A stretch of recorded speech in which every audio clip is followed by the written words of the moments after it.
Hello, everybody. Welcome to the SoxProspects.com podcast, the web's number one source for information on the Boston Red Sox from top to bottom, from Fort Myers to Worcester, across the Pike to Fenway, and all stops in between. Thank you for listening.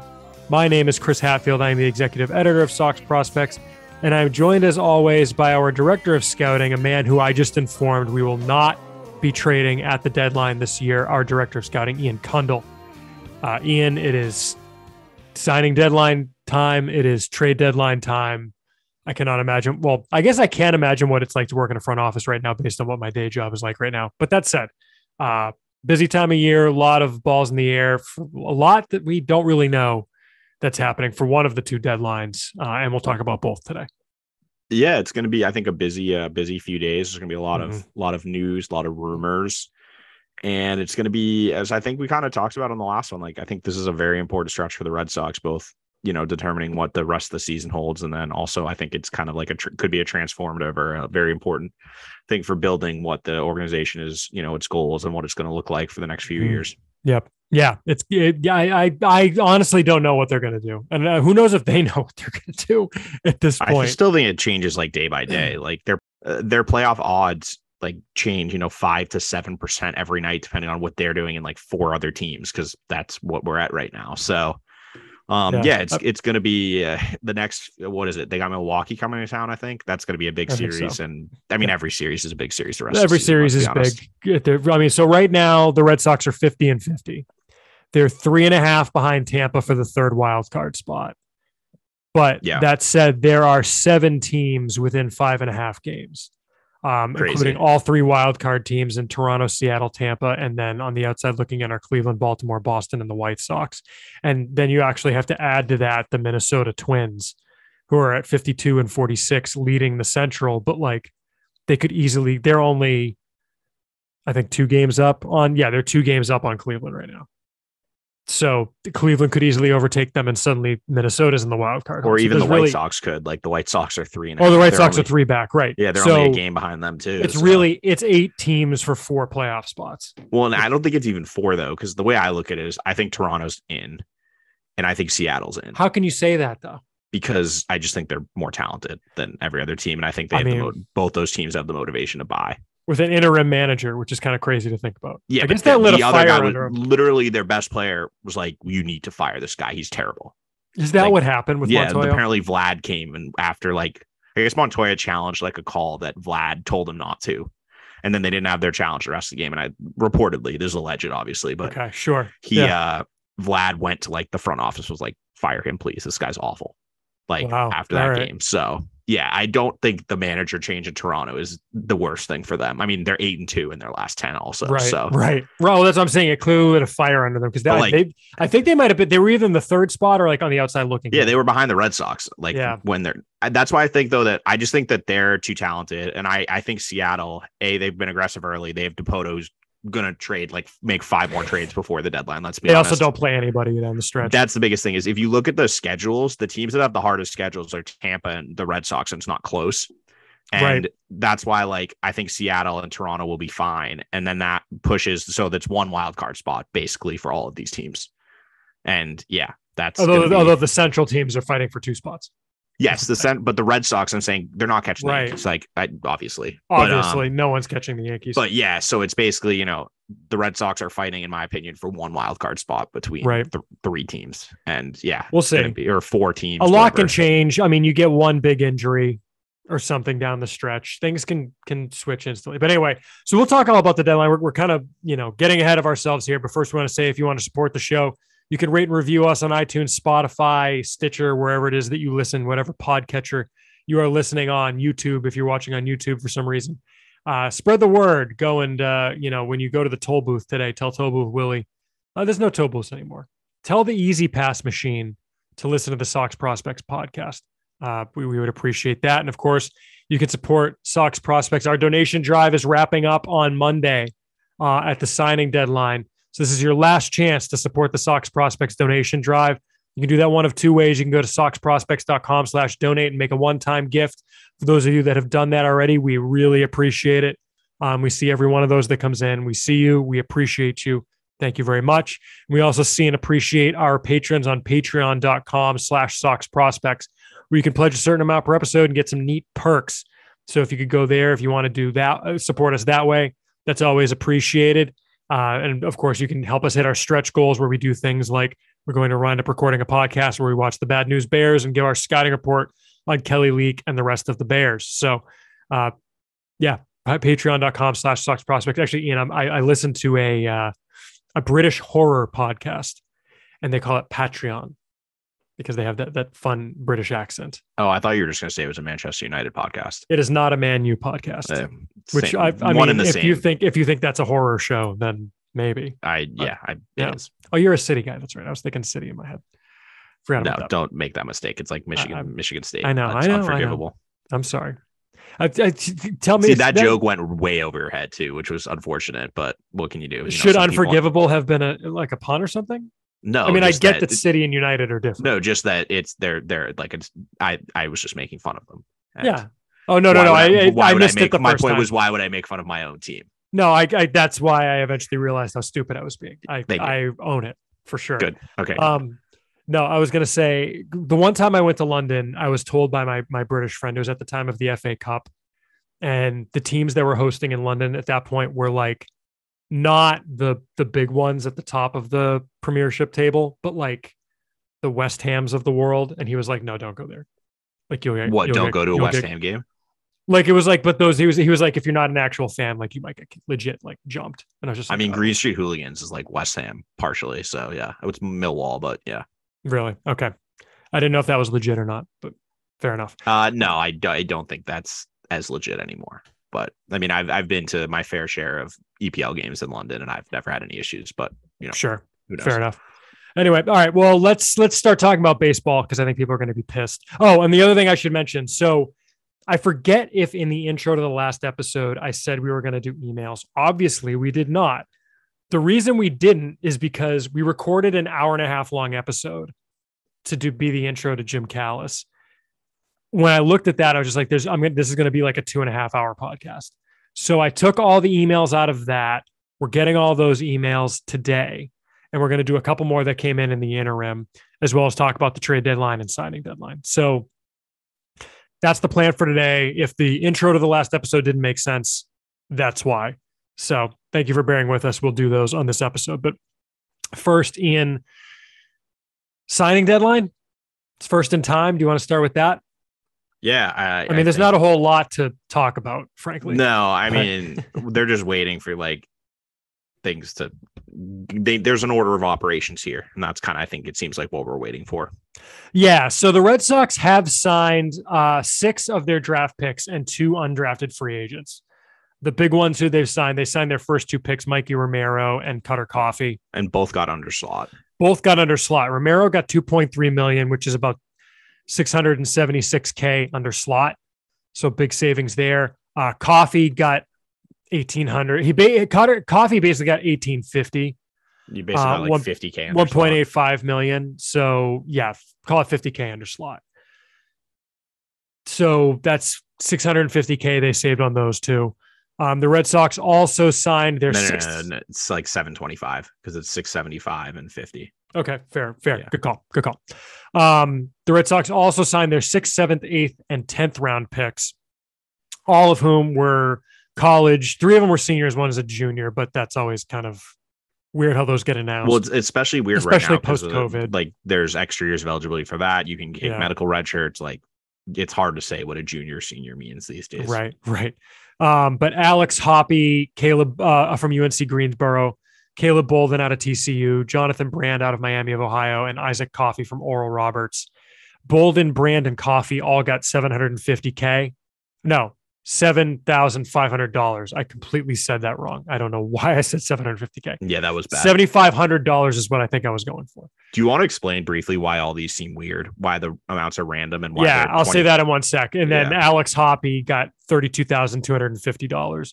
The reason these are not like round numbers is that there's a rule that says you can give a player a $2,500. It's basically like a reporting bonus when they show up. That doesn't count towards the draft cap. Some teams do it in addition to the bonus. Some teams do it and they say like, okay, we're going to give you $10K, but like $2,500 of it is your reporting bonus, so that doesn't count towards the cap.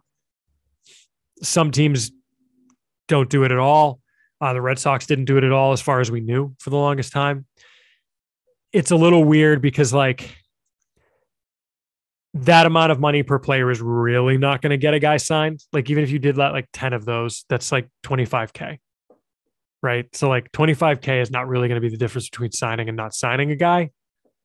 But that said, why not do it either? Right. Well, you say that though, like it could, like we've seen guys sign for like $150K after the 10th round, like counting 25K. I guess that's true. But that also, to me, when that happens, that means like, here is what we have left. Will you sign for it? Right. But I mean, it's always good. I think it's good to have 25K more money. So like we talk about, but sure. And I mean, like, why not that was the other point. Right? And, it's and like, the reason all teams not to. Well, the reason other teams don't do it is they don't want to pay the extra 25K. Right. That's why. Not all teams. I mean, some teams do it, but not all. Well, no, but I'm saying like taking it off of a round number. Like other teams signing a guy for 10K, like when they could sign him for 7,500 and do the accounting trick. Like, well, right. No, I know. But what I'm saying is that it gives them an extra 25K to spend. Like those other teams might not want to spend that because they'll just do the full 10K bonus and then they don't get that. They don't extra. do this. They don't do the reporting thing and they just don't give it to someone. Yeah. I guess that's fair. Yeah. I guess that's fair. All right. Anywho, so the Red Sox right now, they've also reportedly signed 5th rounder Noah Dean for $325K, which is a little less than, it's like $19K under slot. Yeah.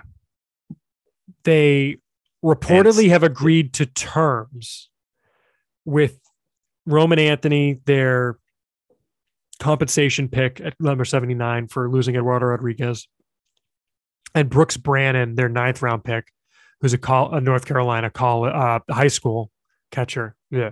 High school catcher out of North Carolina. Well, should we mention DeAndre Jones first, since that we know the bonus amount there? Well, I was going to get there, but yeah, they signed their 17th rounder for $125K. He's a high school outfielder out of Texas.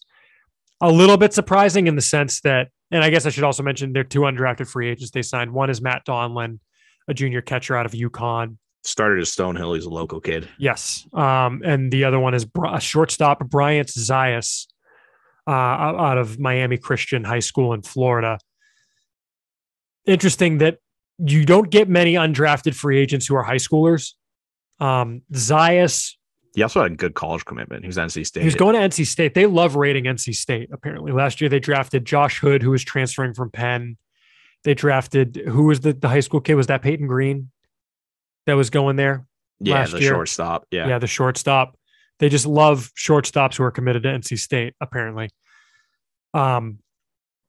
Little weird to get a high schooler that signs as an undrafted free agent. Little weird to get a high schooler on day 2 who signs for slot or less. And DeAndre Jones, who was committed to Kansas State, signed for $125K. So none of his bonus counts towards the draft cap, which is a little weird. So he's going to sign as well. We know some other guys signed. Actually, Nathan Landry, the 15th rounder, the left-hander out of Missouri, he posted a photo on Instagram of him signing, so he's signed. But I presume all the college guys they drafted on day 3, sorry. Other than Austin Ehrlicher, who's at Santa Rosa JUCO. Presumably, he's going to be a draft and follow. Anyway. Can I say one thing? Yeah. They actually have a track record of doing this with high school guys. Like if you go back, like obviously they didn't do it last year or the year before, but if you go back to like 2019, they got Jacob Herbert and Leon Paulinho and Carson Seamus, who all were high school guys, to sign for $125K. I guess that's true. So they seem to like it. I feel like it. I guess that's true. All right, fair enough. It doesn't happen that much, but they just find the guys who like they know how much these guys want. But what were their commitments? Because I remember like Paulinho like didn't Florida International. Was it? Yeah. Okay, I'm thinking of someone else then. Then both Seamus was going to junior college, and well, the guys are going to a JUCO. Yeah, no, I think that the outlier part is the NC State part. Like they definitely have done it with high school guys before. I think it's rare that you can get a guy for $125K who's committed to like a high D1 program like NC State. Yeah. Like I'm going back, like Brandon Howlett the year before got 185, so that's 60 over. He was going to Florida State. Yeah. Which 185 is not actually that much over slot either. No, which is but like that's like the closest comp I could find of like a like a guy going to like a high D1 school who signed for slot. Like Caleb Ramsey was that senior, was Butler. He was 125K. Case and Howell, I guess. Oh no, he didn't sign. Never mind. He didn't sign. No. But yeah, like it's usually it's, as you said, like it's either, if they have that good of a college commitment, they're unlikely to take. Yeah, they're going like number. D3 or to a JUCO or like some Horizon League school or something, if that's even still a conference. Like going to a mid-major. Yeah, it's rare you see a power, like a Power 5 school. Right. They're not going to LSU, put it that way. Anyway, doubling back. So the reports on Anthony are that Anthony is getting $2.5 million, which is well over slot. And that Brooks Brannon is going to get. I mean, it's more than Romero got, which I think is interesting. Right. I guess it's more also a leverage thing. Like, well, it's a leverage thing, and it's you want to get the guy. Like, it's where do you think guys are going to fall to? Because Paul Taboni was very adamant that he did not think Mikey Romero was going to make it to 41, and that's why they took him at their first pick. Like, if you think Anthony has priced himself out of the first round, or they helped get him price himself out to 79, let's be honest, that could very happen possible too. Sure, like, we've seen that. Right. We saw that like Brock Porter with the Rangers. Like, that was one of the most like transparent things ever. As soon as it was realized why they took Rocker, it was like, oh, another guy who shares this Boris, gets pushed down to the fourth round, who's the best pitcher or best high school pitcher in the draft. Right. So at any rate, Anthony is going to get $2.5 million reportedly, and Brooks Brannon in the 9th round is going to get 2nd or 3rd round money, is the report. What that means, I don't know. That might mean like $750K ish or so. That also just might be like, we'll give you something around here. Let us see what we can get you to. Yeah. That's very possible. Well, I think the reason those haven't been announced yet is they're waiting. You can't really announce those until you have Rogers and Meredith signed, or I don't know. Mydroth. Okay. Yeah. Dalton Rogers is the 3rd rounder out of Southern Miss. Chase Mydroth is the shortstop out of University of San Diego. They got in the 4th, who's a sophomore, apparently. Yeah. Just for like money reasons, you need that combined, $1 million plus in bonus. You need them to sign. They've got $1 million in bonus, 1.78 million in bonus between the two of them. They need them to sign for about $500K or $600K, somewhere around there, to get Anthony and Brannon the bonuses that are reported. They would then have very little to use on day 3 guys. I've gotten from a bunch of people on Twitter, like, does this mean might they be able to sign Gavin Kylan and the 13th? No. That's not happening. Yeah, Kylan, I think, is only happening if something goes wrong with Brannon or Anthony. And even if something goes wrong, I don't know that it's going to be able to work. Like, I just don't see how the money works. Yeah, they would need to get him to like close to $1 million, it seems. So if they save on everyone else and like Anthony didn't happen, and so you would lose his slot of 820. The way you could, if Brannon didn't sign, they might be able to get there because Brannon's slot is only like $200K. Well, but it's also like if they've made room to get Anthony for 2.5, and then for some reason he doesn't sign, like, you've got 1.7 sitting around. Maybe that gets Kylan. Yeah. For 1.7 million in a kid. I mean, I would, given where he was ranked, I would assume 1.7 would get him. But I mean, who knows, as you said. So that's why he's the backup plan. If things go the way they are almost certainly going to go, they're not going to get him. But they're going to get all their day 1 and day 2 guys. Probably most of their day 3 guys who you would have expected, plus Jones, who you may or may not have expected. So we'll see how it goes. Yeah, I think the interesting one is just going to be Travis Sanders. I'm going to guess they don't get him, but I'm going to guess they don't either. He's the only one other than obviously Kylan, who 14th round high school shortstop out of Texas. Yeah, he's committed to Texas Tech. I don't see any chance Kylan signs, as we said, for the reasons. And then going to Louisville. I think they'll get most of the college arms though. But some of them are already like we said. We saw Nathan Landry post his photo. I mean, Connor Butler, I think, reportedly signed too. Not they'd have like. Didn't he post on social media or someone like they interviewed him? He said he planned to sign. Yeah, that's what it was. Okay, yeah. I mean, again, and that's like nothing surprising at all. Let's see if anything has popped up on Insta. Apparently not. This is riveting audio. Yeah, nothing on Insta. So anyway, signing deadline coming up. It'll be pretty boring. Nothing too exciting in a 20-round draft these days. Moving on, Ian, I guess we should, before we get to the trade deadline, let's just talk briefly about what, if anything, has happened since our last episode. I think it's a couple of minor moves. It's, let's see. Oh, the Red Sox. This one was fun today on Twitter. On the 25th, they acquired outfielder Abraham Almonte from Milwaukee for cash. And today they signed old friend Danny Santana to a minor league deal and assigned him to the Florida Complex League, where he's basically going to apparently go for a little bit and then go to Worcester is the plan. People were fired up about Danny Santana. Like, I don't get it. But they were fired up. I don't get it. As is my want, I tried to be the voice of reason. Who cares? Like, right. Well, the reason people cared is because they thought that this was like them signing someone for the major league roster. No, I think it was also just there's some the sentiment. The natives are restless. Oh, the natives are very restless. Sure. I think that. But even if maybe they wouldn't have been as mad if they did this in like May. But like, I mean, he was suspended in May, so they couldn't have. Well, right. I think it's just they saw him last year. He was terrible, and yeah, like we've seen, he's been there, done that, and he was awful. Yep. And then he comes in again, and to me, it's like it's a tryout. Who cares? Like, I would not spend any time thinking about it. He's gonna go eventually to AAA.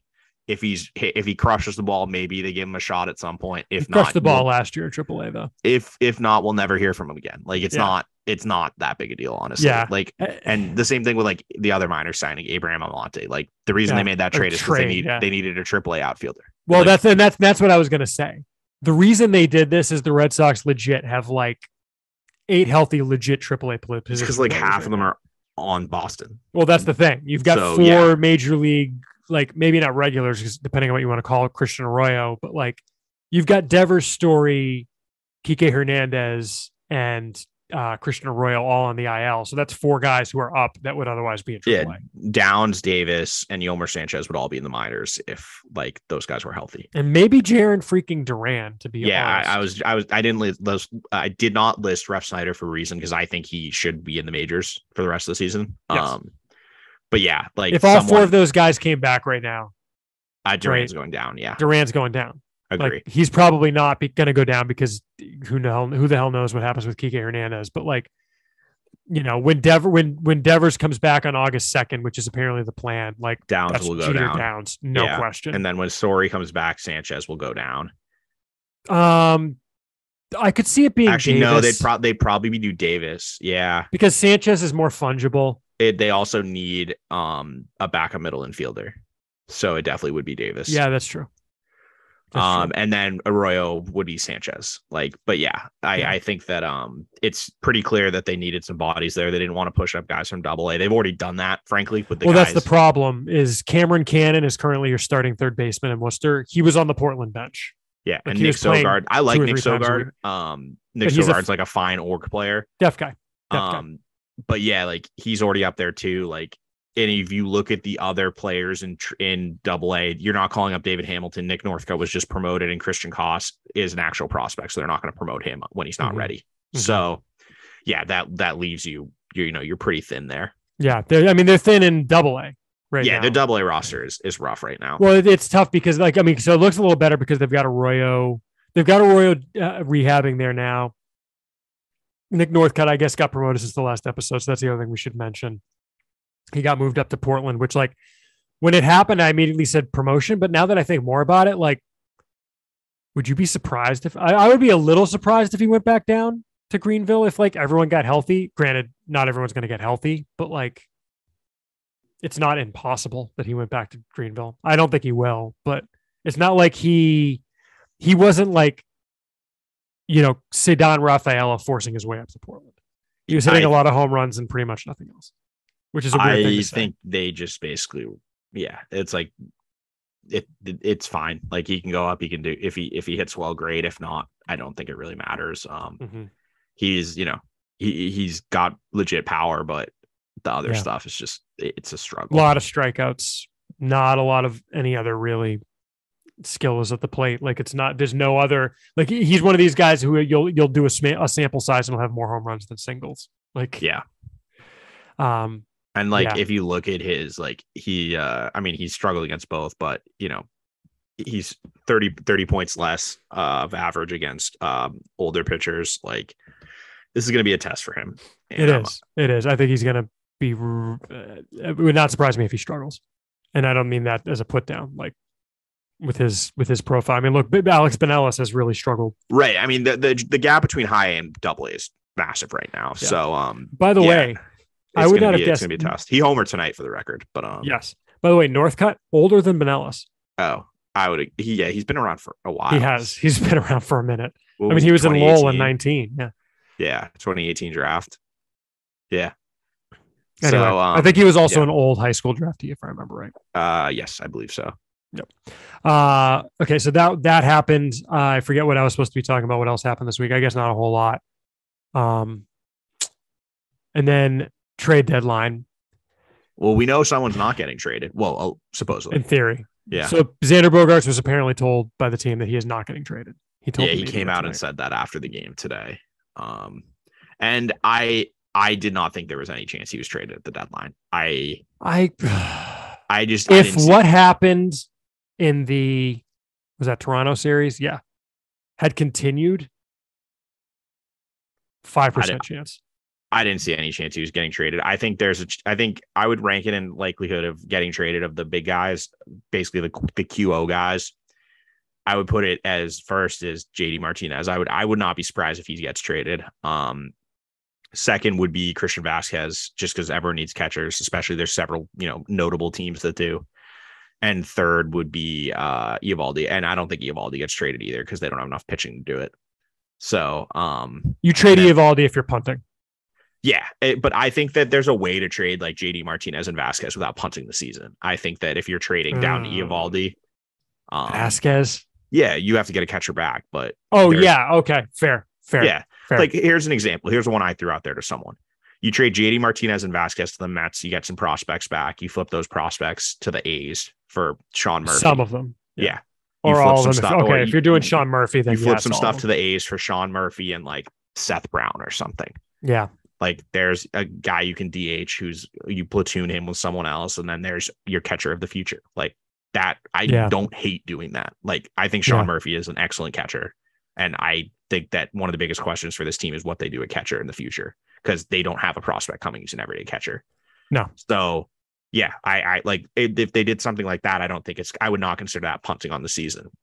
If you get down to trading Eovaldi, you're probably punting on the season. Because you're not going to trade Eovaldi just to flip him into a different, into like Luis Castillo. No, that makes no sense because you're going to have to give up way more for Castillo than you like with Eovaldi. So yeah, the only reason I could see Christian Vasquez being less likely than Eovaldi is I think the reason you don't trade Xander Bogaerts is if you think you even might want to re-sign a guy, because there's always the people who are like, oh, trade him, and then you just re-sign him during the offseason.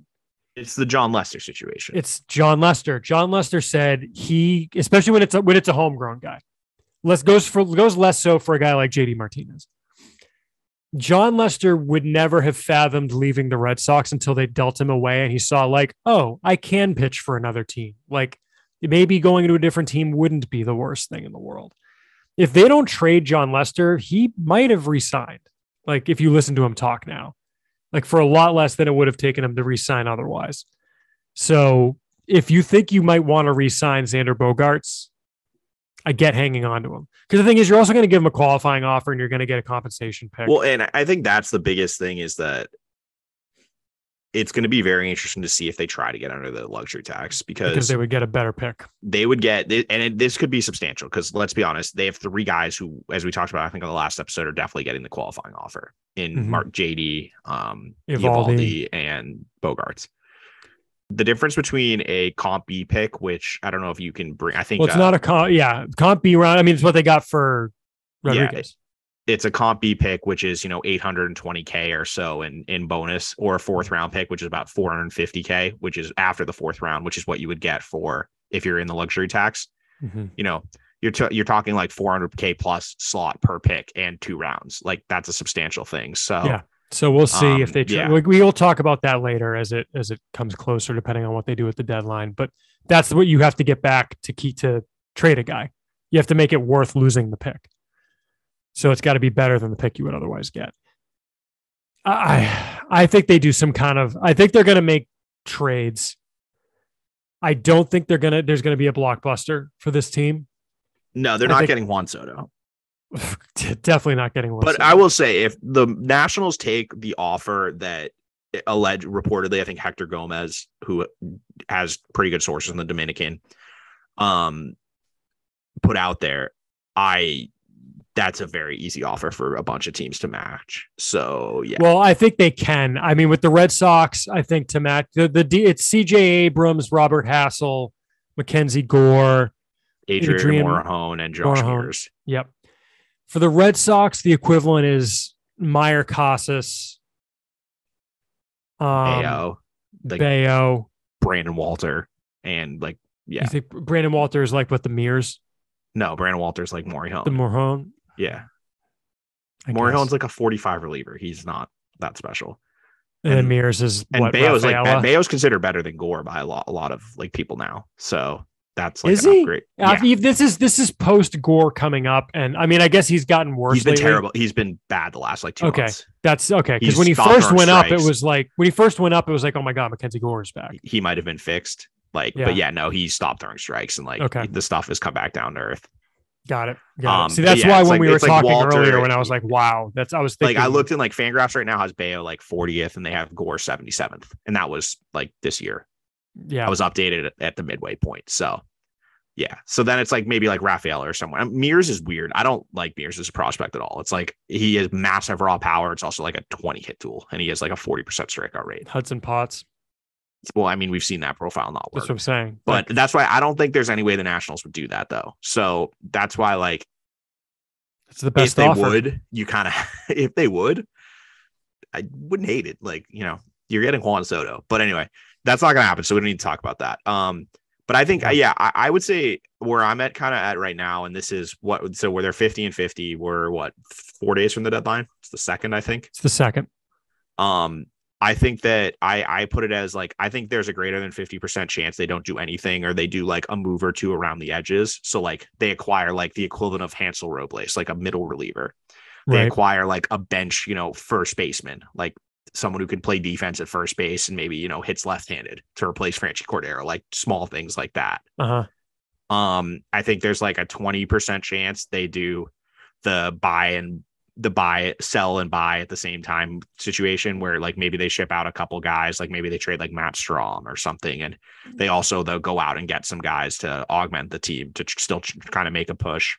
Right. Then I think there's like about a 20% chance they also just buy, like legit buy, not like a blockbuster buy, but like what they did last year, go out and get like a Kyle Schwarber type, for one.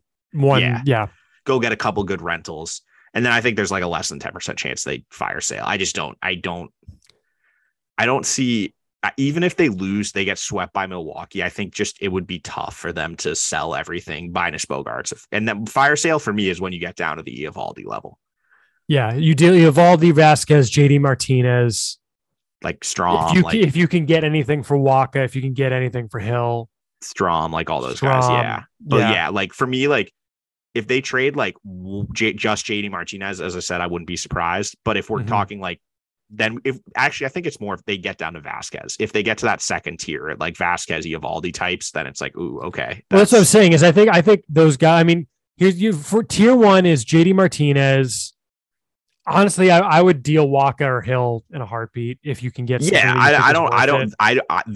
were guys I would deal even if you think you want to compete. I think that like, I'm fine giving Cutter Crawford a shot in the rotation the rest of the season. See what you got there. Yeah. I don't think Josh Winkowski's a starter. I mean, we've talked about that endlessly, and I mean, his metrics are atrocious. He doesn't miss bats at all. And I think that's a limiting thing. But like, if you think you're going to get, Sale back eventually, maybe at some point, maybe Paxton, like, I think you can piece together one spot. And like, frankly, Waka's not in the rotation right now anyway. So it's like, I think that's replaceable. But yeah. Well, if Waka came back tomorrow, he would be. You would send Bayo down. Right. But I think that you can like piece that together. Like, I wouldn't hate trading that. It's when you're trading. That's what I was saying. Yeah. Rich Hill through his first rehab assignment tonight, he went 3 innings. I think he said his next appearance is going to be starting for the Red Sox next week. Oh, really? That was said tonight. Yeah. I think the Portland media reported that. Well, so then then that's Bayo. I mean, so he's lined up with Crawford, but like, they're not going to bump Crawford. There's no chance. No, they're not with the way he's pitching. And he's Crawford right now, of the three replacement guys in the rotation, Crawford, Bale, Winkowski. Crawford's the one who stays, I think. Maybe Winkowski instead. No, I think it's Crawford. I don't think it's even a question. Like, and I think that I like the way they're using Crawford too. I wouldn't mind them going back to using an opener with him, frankly. Yeah, no, that's not the right team either. But what they did today, like I think they took him out after 72 pitches. I want to say, like they're keeping him, and part of it is because he's probably not stretched out as much as he needs to be. But yeah, like he only has one game in the 90 pitches, and there was that Toronto game where he still pitched well. Like, you know, it was a baseline quality start. Yep. But like, you know, keep him around 70 to 80 pitches and kind of see what you got there. Cause I've definitely been impressed with him. I think that he's shown some really good poise out there, and the stuff has taken pretty well to the rotation. Put you on the spot. What do they do? Give me your prediction. I think they don't do anything major. And I think it's, you know, I think they'll acquire like a middle reliever and like a bench infielder, but I don't think they do anything substantial. So like substantial for me would be if they acquire a guy who's like an everyday player, or like a starter or a closer. Like that's I think they do the weird buy and sell thing. So who do you think gets traded? Like, do you think Martinez gets traded? I could see it. It depends what they're gonna. I think they're going to be open for business to do both. It's going to depend on what they get back for their guys, if they think that they're going to get enough. Because look, like last year, Bloom said they didn't do more with like the reliever market because prices were too high, right? I think if he looks at it and he thinks prices are too high for relievers on the market, that's when you say, all right, you say, fine, screw it. Here's Matt Strahm, right? Like we'll take that price for Matt Strahm. Well, especially since and this is something like a scout said to me, is like, I'm pretty sure there are better relievers in the minors than on the major league team right now. Like, I think I want Zach Kelly to get a look. Like there are several relievers at AAA. Would you give Frank German a look? No, I wouldn't. I think Kelly. You liked Bizzardo recently. You said Bizzardo's been pitching well. Like, I mean, I'll bring it up, but Darwinson wasn't terrible either. I know he's the one they sent down recently. Well, wasn't that because he had options though? Yeah, but so does like Caleb Ward. I mean, yeah, they also were carrying 4 lefties though. I guess not, because is Strahm on the third DL? Lefty. Yeah. But yeah, like Bizzardo's been pitching well. As you said, like Zach Kelly, I think that he's been pitching the best of the bunch there. Yep. But like I think Chase Shugart's been actually pitching pretty well there too. I'm just trying to bring it up here. Nope, not Shugart. Who am I thinking of? Shugart got hit pretty hard the other day. Dude, your boy Jake Thompson's been pitching well. Yeah, Politi, Jake Thompson. Like they have a bunch of guys who are pitching okay, but the big two to me are Bizzardo and Kelly. You don't put German in there? Or Herman? I do, but I think he's like a different class because he's significantly younger than them. Right. Like Bizzardo's 26, Kelly's I think 27, and Herman's 24. Like, yep. And Herman's thing is, and this is the concern I have with him in the major. I think his stuff on paper, he has the best raw stuff of all those guys. It's just his command is questionable. But now that I look at it, I mean, you know, his last 6 innings, 9 strikeouts, 4 walks, hasn't given up a hit. So he's been pitching well too. I think he'll get a shot at some point actually, but I just think he's behind those other guys. But you also don't want to fill up the 40-man roster. No, that's like the other thing, because they're going to have to add German at Herman in the offseason if they don't. You think that they definitely protect him? Yeah, I mean, we'll talk about that later. I don't think he's a lock. Let's not do that. We'll get to that later, but I don't. He's not in my lock list. Yep, me neither. But yeah, I think that they could do. You know, they could trade like a Strahm or someone like that and fill internally and see what they have. But I do think they'll make some small moves. I just don't think anything substantial happens. But as I said, there's a chance, and you know, I could be pleasant. We could be surprised. Yep. I think it's going to be what the market bears. All right. I want to do some new emails. Sure. All right. If you want to email us, it's podcast@soxprospects.com. We got a couple of new ones that have come in since we recorded, and then we're going to play the ones that we did last week. So first email comes from John B. And he says, hi, Chris and Ian. Everything I've learned about the Red Sox 2022 draft, mostly from you guys, leaves me with the impression that MLB has found the absolute dumbest way in professional sports to operate a draft. Compare the MLB draft to the NFL's. Is there any question that TV ratings for the NFL draft would crater if the Cowboys were forced to draft a right tackle from Williams College in the 2nd round?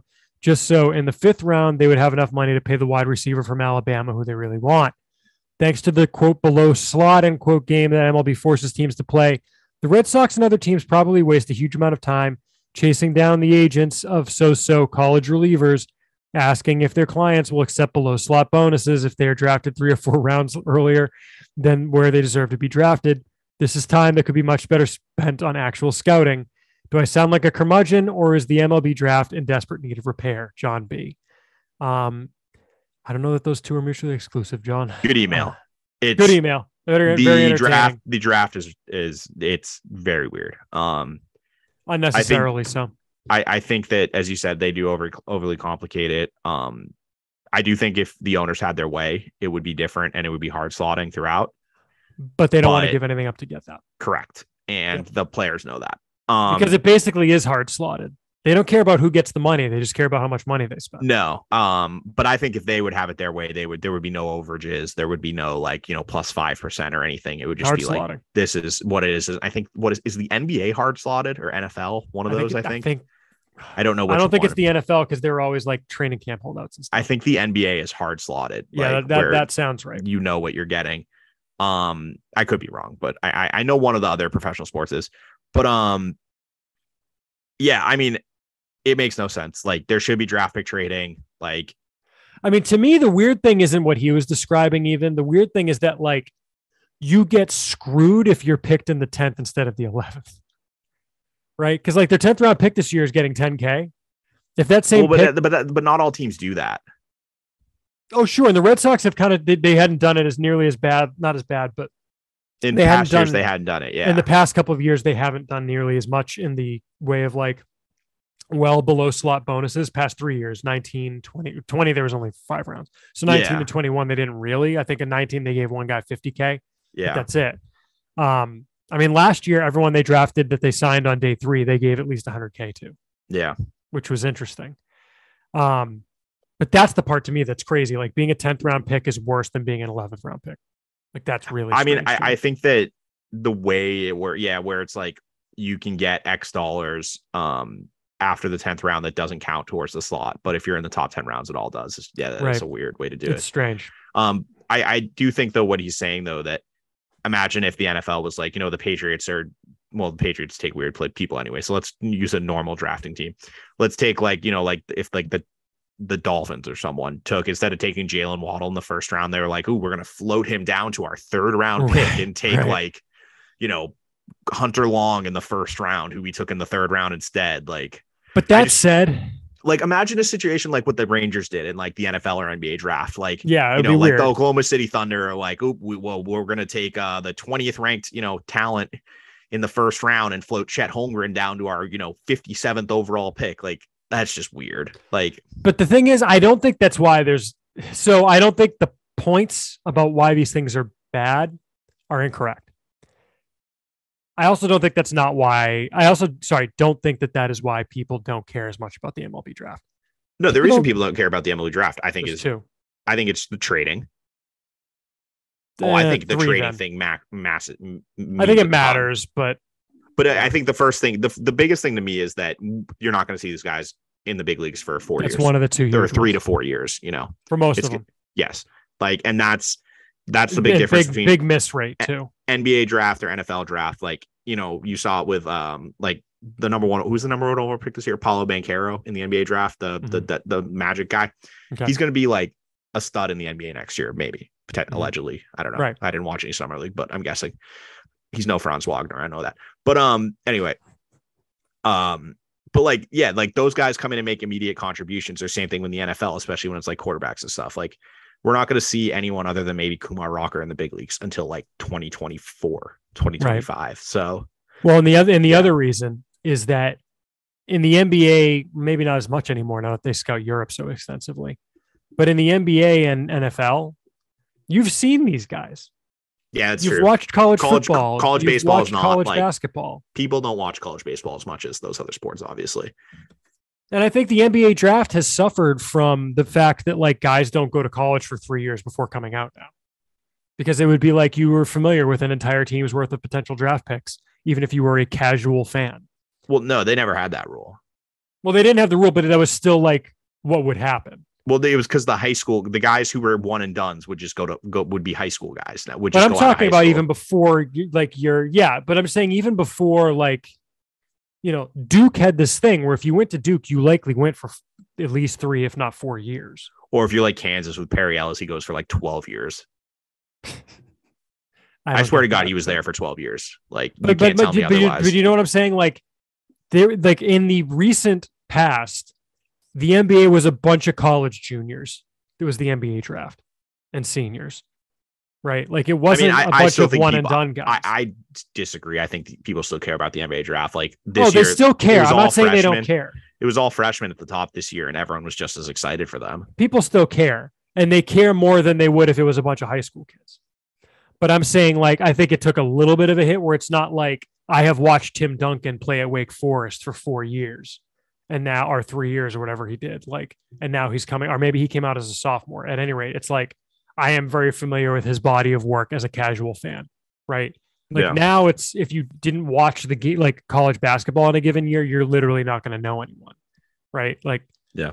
But anyway, I mean, we're like the NFL, off tangent. The NFL is like a good example of that, or the NCAA, because like those guys have to go to school for 3 years. So like, you're going to see, like, by the time Joe Burrow gets drafted, you know of him because he was the starter at Ohio State, that he went to LSU, wins the national championship. Like, you've built up a track, or like Justin Jefferson, like all those receivers at LSU, like same thing. Mm-hmm. Exactly. The guys that come out of Alabama, even if you just watch the national championship every year. Or Aiden Hutchinson at Michigan. Everyone knew about him from a freshman. He was there for 3 years. Like, right. Anyway, but anyway, so that's the draft. Our next question comes from Ben. He says, it seems like based on recent reports, the Red Sox may not re-sign Devers after making an absurdly low offer to him this offseason. That's the Matt Olson based offer. If that's the case, it seems like we will have let 3 homegrown potential Hall of Famers, that's an interesting way to put it, walk in the last few years, and Betts, Devers, and Bogarts. It's a strong description. Correction. Sorry. Hutchinson played 4 years at Michigan. Just want to make sure. God. I tried to block out the 2020 year for obvious If this situation unfolds, will you guys be frustrated with the ownership group? I feel like it is difficult to market building a strong talent base to your fans when in recent years you have consistently been letting them walk once it's time to pay. I know the Red Sox spend money, but it seems like they have an increasingly strange way of doing so, like paying Story over giving a Bogarts extension and low ball extension offers to Devers and Betts. There's a few things we need to clear up here. Yes. Go ahead. The Betts situation. Potential Hall of Famers is one thing I was going to say. That's strong, but Betts, I can agree with. Devers, I think we'll get there eventually. Bogarts is iffy to me. Mm-hmm. But I think if you're going to say Red Sox Hall of Famers, yes, all 3 would have been if they spent their entire careers here. But with Betts, like, I don't think it's fair to say that they didn't want to pay him. He wasn't going to sign here. It didn't matter what they offered. And he said this. It did not matter what they offered. And this is pre-COVID. Before right. Well, then let me jump in, because I'm sure there are people who are saying, but Ian, Mookie Betts just said that the Red Sox, they didn't make the offer that he signed for. Yeah. What say you? Well, yeah, because he told them he wasn't going to take it. Like, he would not have signed that deal pre-COVID. Yeah. If he says now that he would have, I say he's full of it. There's he wouldn't have. He signs like, no, he was going to free agency. It didn't matter what they offered him. And it's obviously his right. He's earned that by playing that long in the big leagues. But like, he backed the Red Sox into the corner with that by not like even willing, like there was no negotiating there. Like, he wasn't going to accept anything. He was going to go to free agency and set the market. And that's well within his right. And I think the Red Sox would have made a competitive offer if he played out the season and went to free agency. Yes. Do I also think that they decided that organizationally they couldn't risk losing him for nothing? I think that absolutely was true. Yep. Like, what would obviously the team, like, people like to, talk bad about the return, but like, take Alex Verdugo away from this team. What are they doing in left field? Like, would you want, Jarren Duran playing there every day with like what are we? Well, I think the thing is it's that you have Mookie Betts and Wright. Well, no, but you can't say that though. Yeah. Oh, true. Okay. Yeah. So you're saying if he walks, yeah. If he walks, you don't have anything. Like, you know what I mean? Like, right. And I mean, here's the only reason he signed with the Dodgers for the contract he did is because of COVID and the uncertainty. That's well known. Like, and here's the thing. People say that they care about homegrown players. I think some of them probably legitimately do. I don't think they care about homegrown. I think they care about like guys who've been around for a while. Look at the 2004 Red Sox. David Ortiz, Manny Ramirez, Pedro Martinez, Curt Schilling, Keith Folk, Wakefield, Tim Wakefield, Johnny Damon, Veritek. Jason Veritek is borderline. Just because I think they acquired him when he was technically still a minor leaguer, right? I was okay. I don't know if he Orlando Cabrera. Yeah, Orlando Cabrera. Doug they Minkiewicz. got during the season.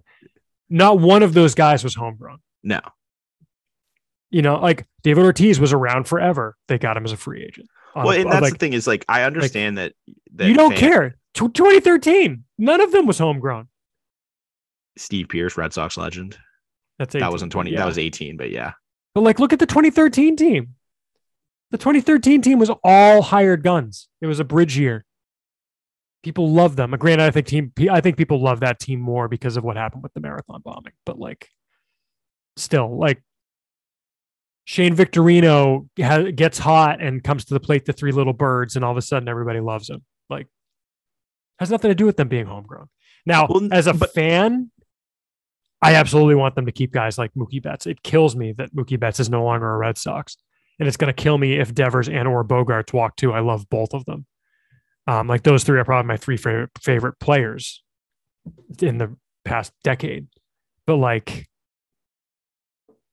you can't re-sign all three of them with the way the game works right now. Look at the Angels. Yeah, I mean, that's this Mike Trout thing. That's what I was about to say. Is like the Angels have two generational talents, and they're awful. Like they have no chance of even making the playoffs this year. And like, not only are they awful. Have you read about this back injury with Mike Trout? Isn't it like it's not going away. I don't know the medical term. I can't think of right now because it's late. Yeah, but, it's not congenital. But no, that's what I was about to say. But I knew it wasn't, so I didn't. But yeah, he's got a legit Did you see issue. today? Did you see today? It just came, or actually, this broke like 10 minutes ago. They're listening on Ohtani now. Are they listening on Ohtani? No, they're like fine. I mean, no, people don't think they're actually listening, but they're listening. Like they're not hanging the phone up. They're not going to do anything. But like, this is what I think it was. Ken Rosenthal. Let me find the tweet.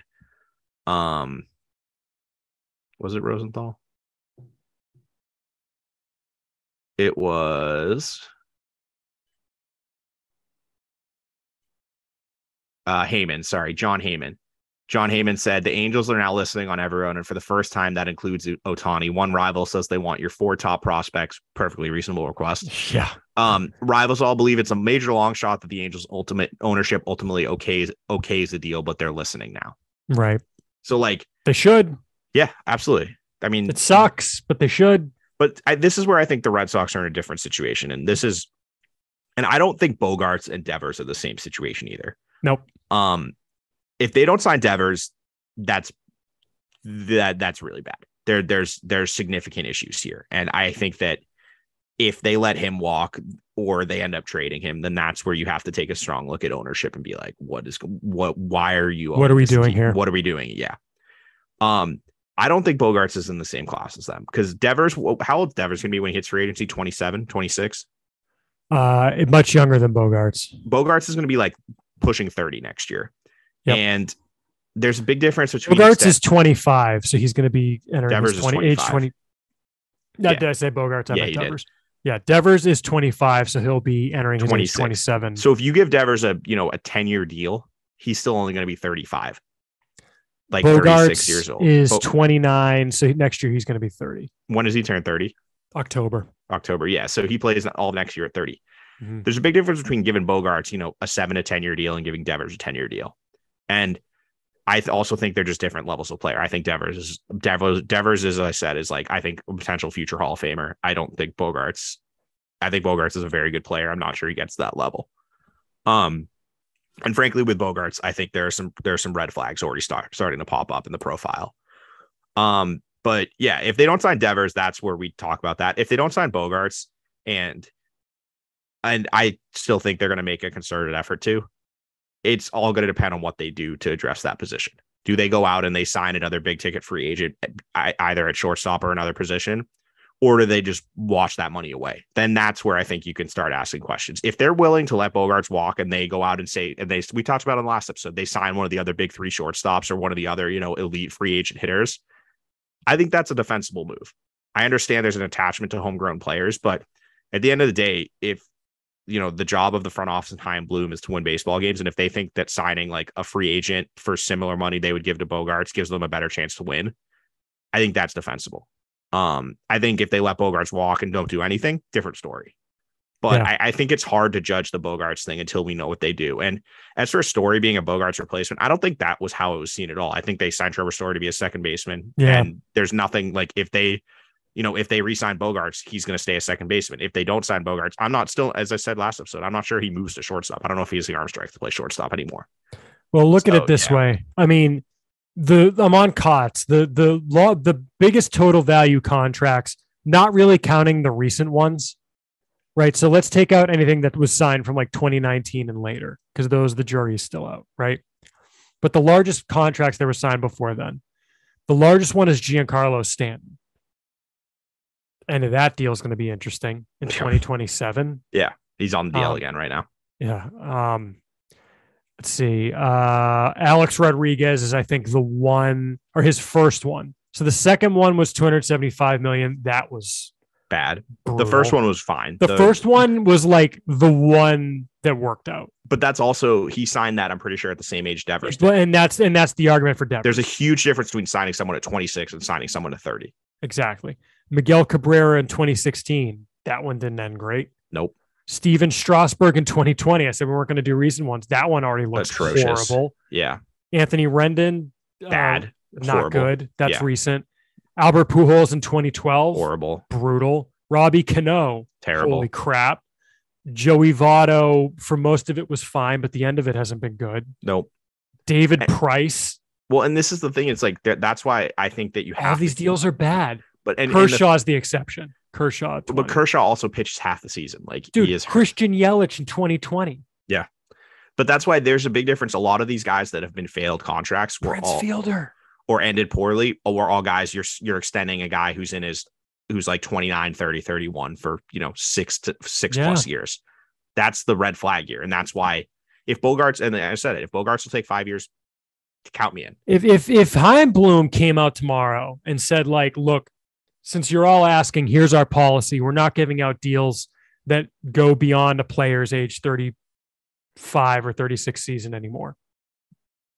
I'd be okay with it. Yeah. And that's why, like, you could still, like, I would go to Devers and say, Devers, here's 10 years, $400 million. Like, and if he doesn't take that, what are they supposed to do? Like, and I think he would take that.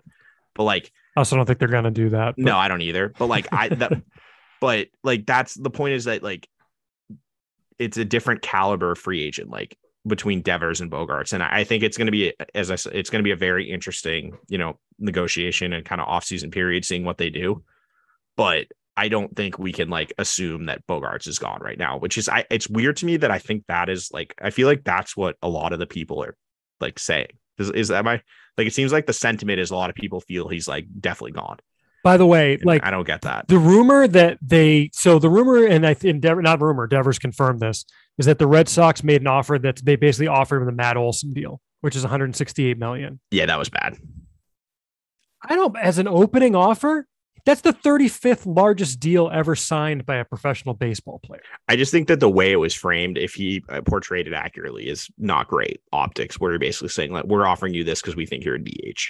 Like, no, a first baseman, not a DH. Or first baseman DH, though. Yeah. Potentially first baseman. Like, but here's the thing is, like, negotiations, you don't come out with your best offer. Like, I remember, who was it that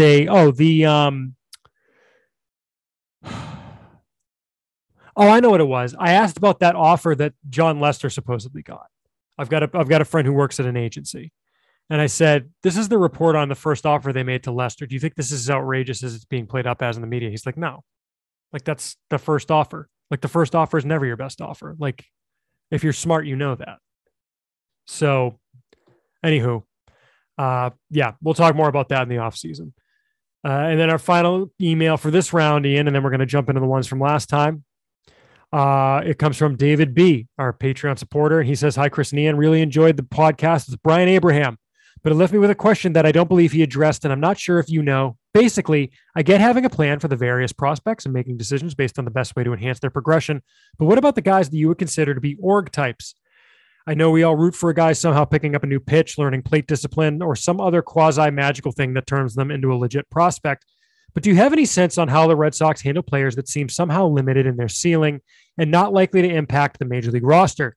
Do they still carefully plan their development and trajectory, or are they more upfront about randomly promoting them to higher levels to fill gaps and then demoting them when necessary? Do they still work to get the best out of everyone, or is there a tiered system for managing top prospects, other quote guys, and then org depth? Thanks again. So he's saying like 3 different levels, basically. Thanks again for all your great work, David B. It's a fair question, Ian, and I liked the way you put it when we discussed this question before we started recording. I think that there's 2 ways. There's the off the field work, and I think that everyone has access to the same amount of resources with that when it comes to like instruction for coordinators or coaching, time in the batting cage, coaching, etc.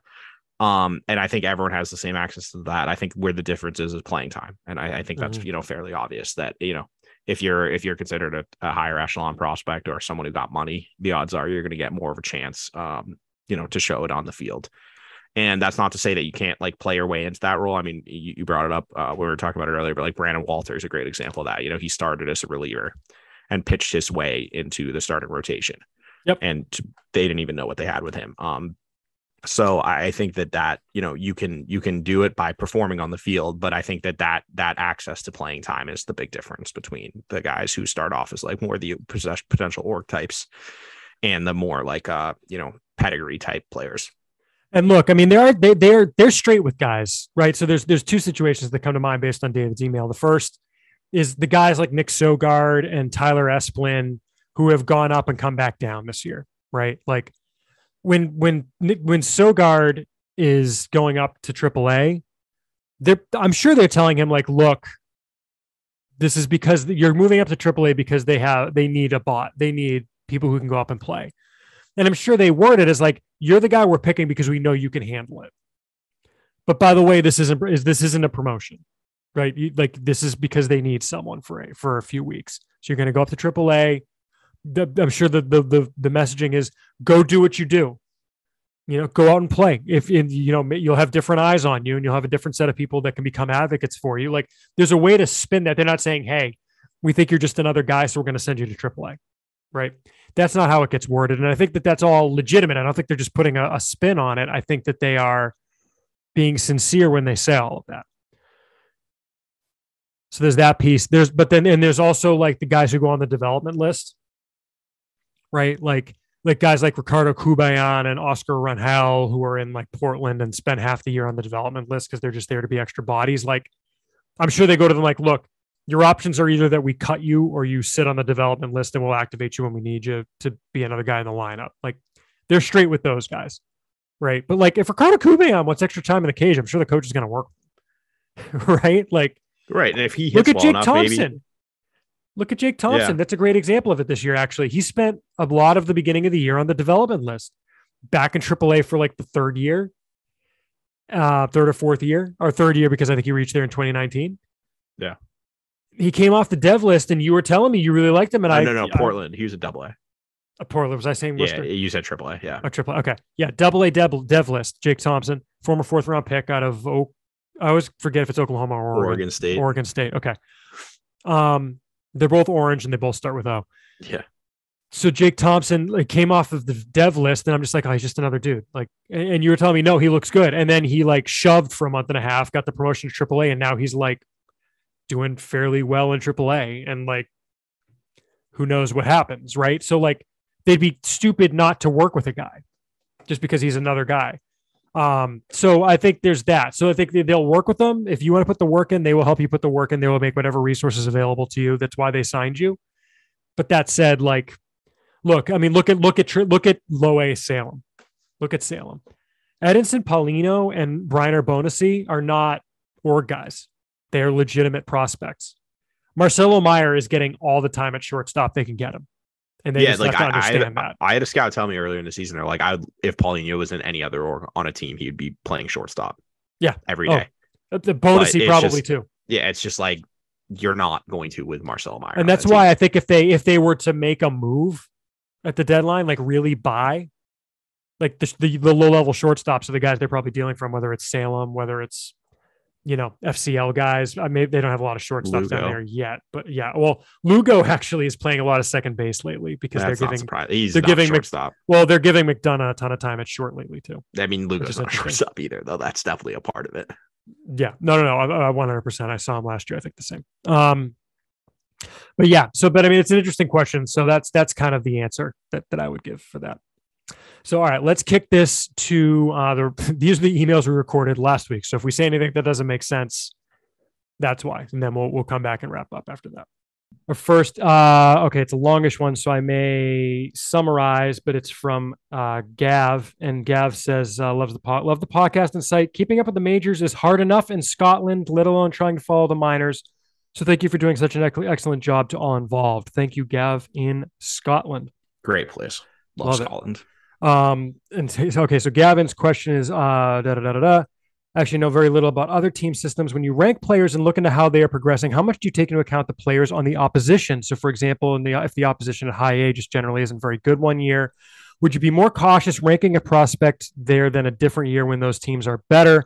Or is player performance at each level judged independent of the quality of the teams they play, and it's just assumed they'll see good and bad opponents and it all levels out? I know there's a step up for each level, but it seems this could be variable each year. And this could explain why some players seem to drop off a lot and some seem to take big steps forward as they move up the system.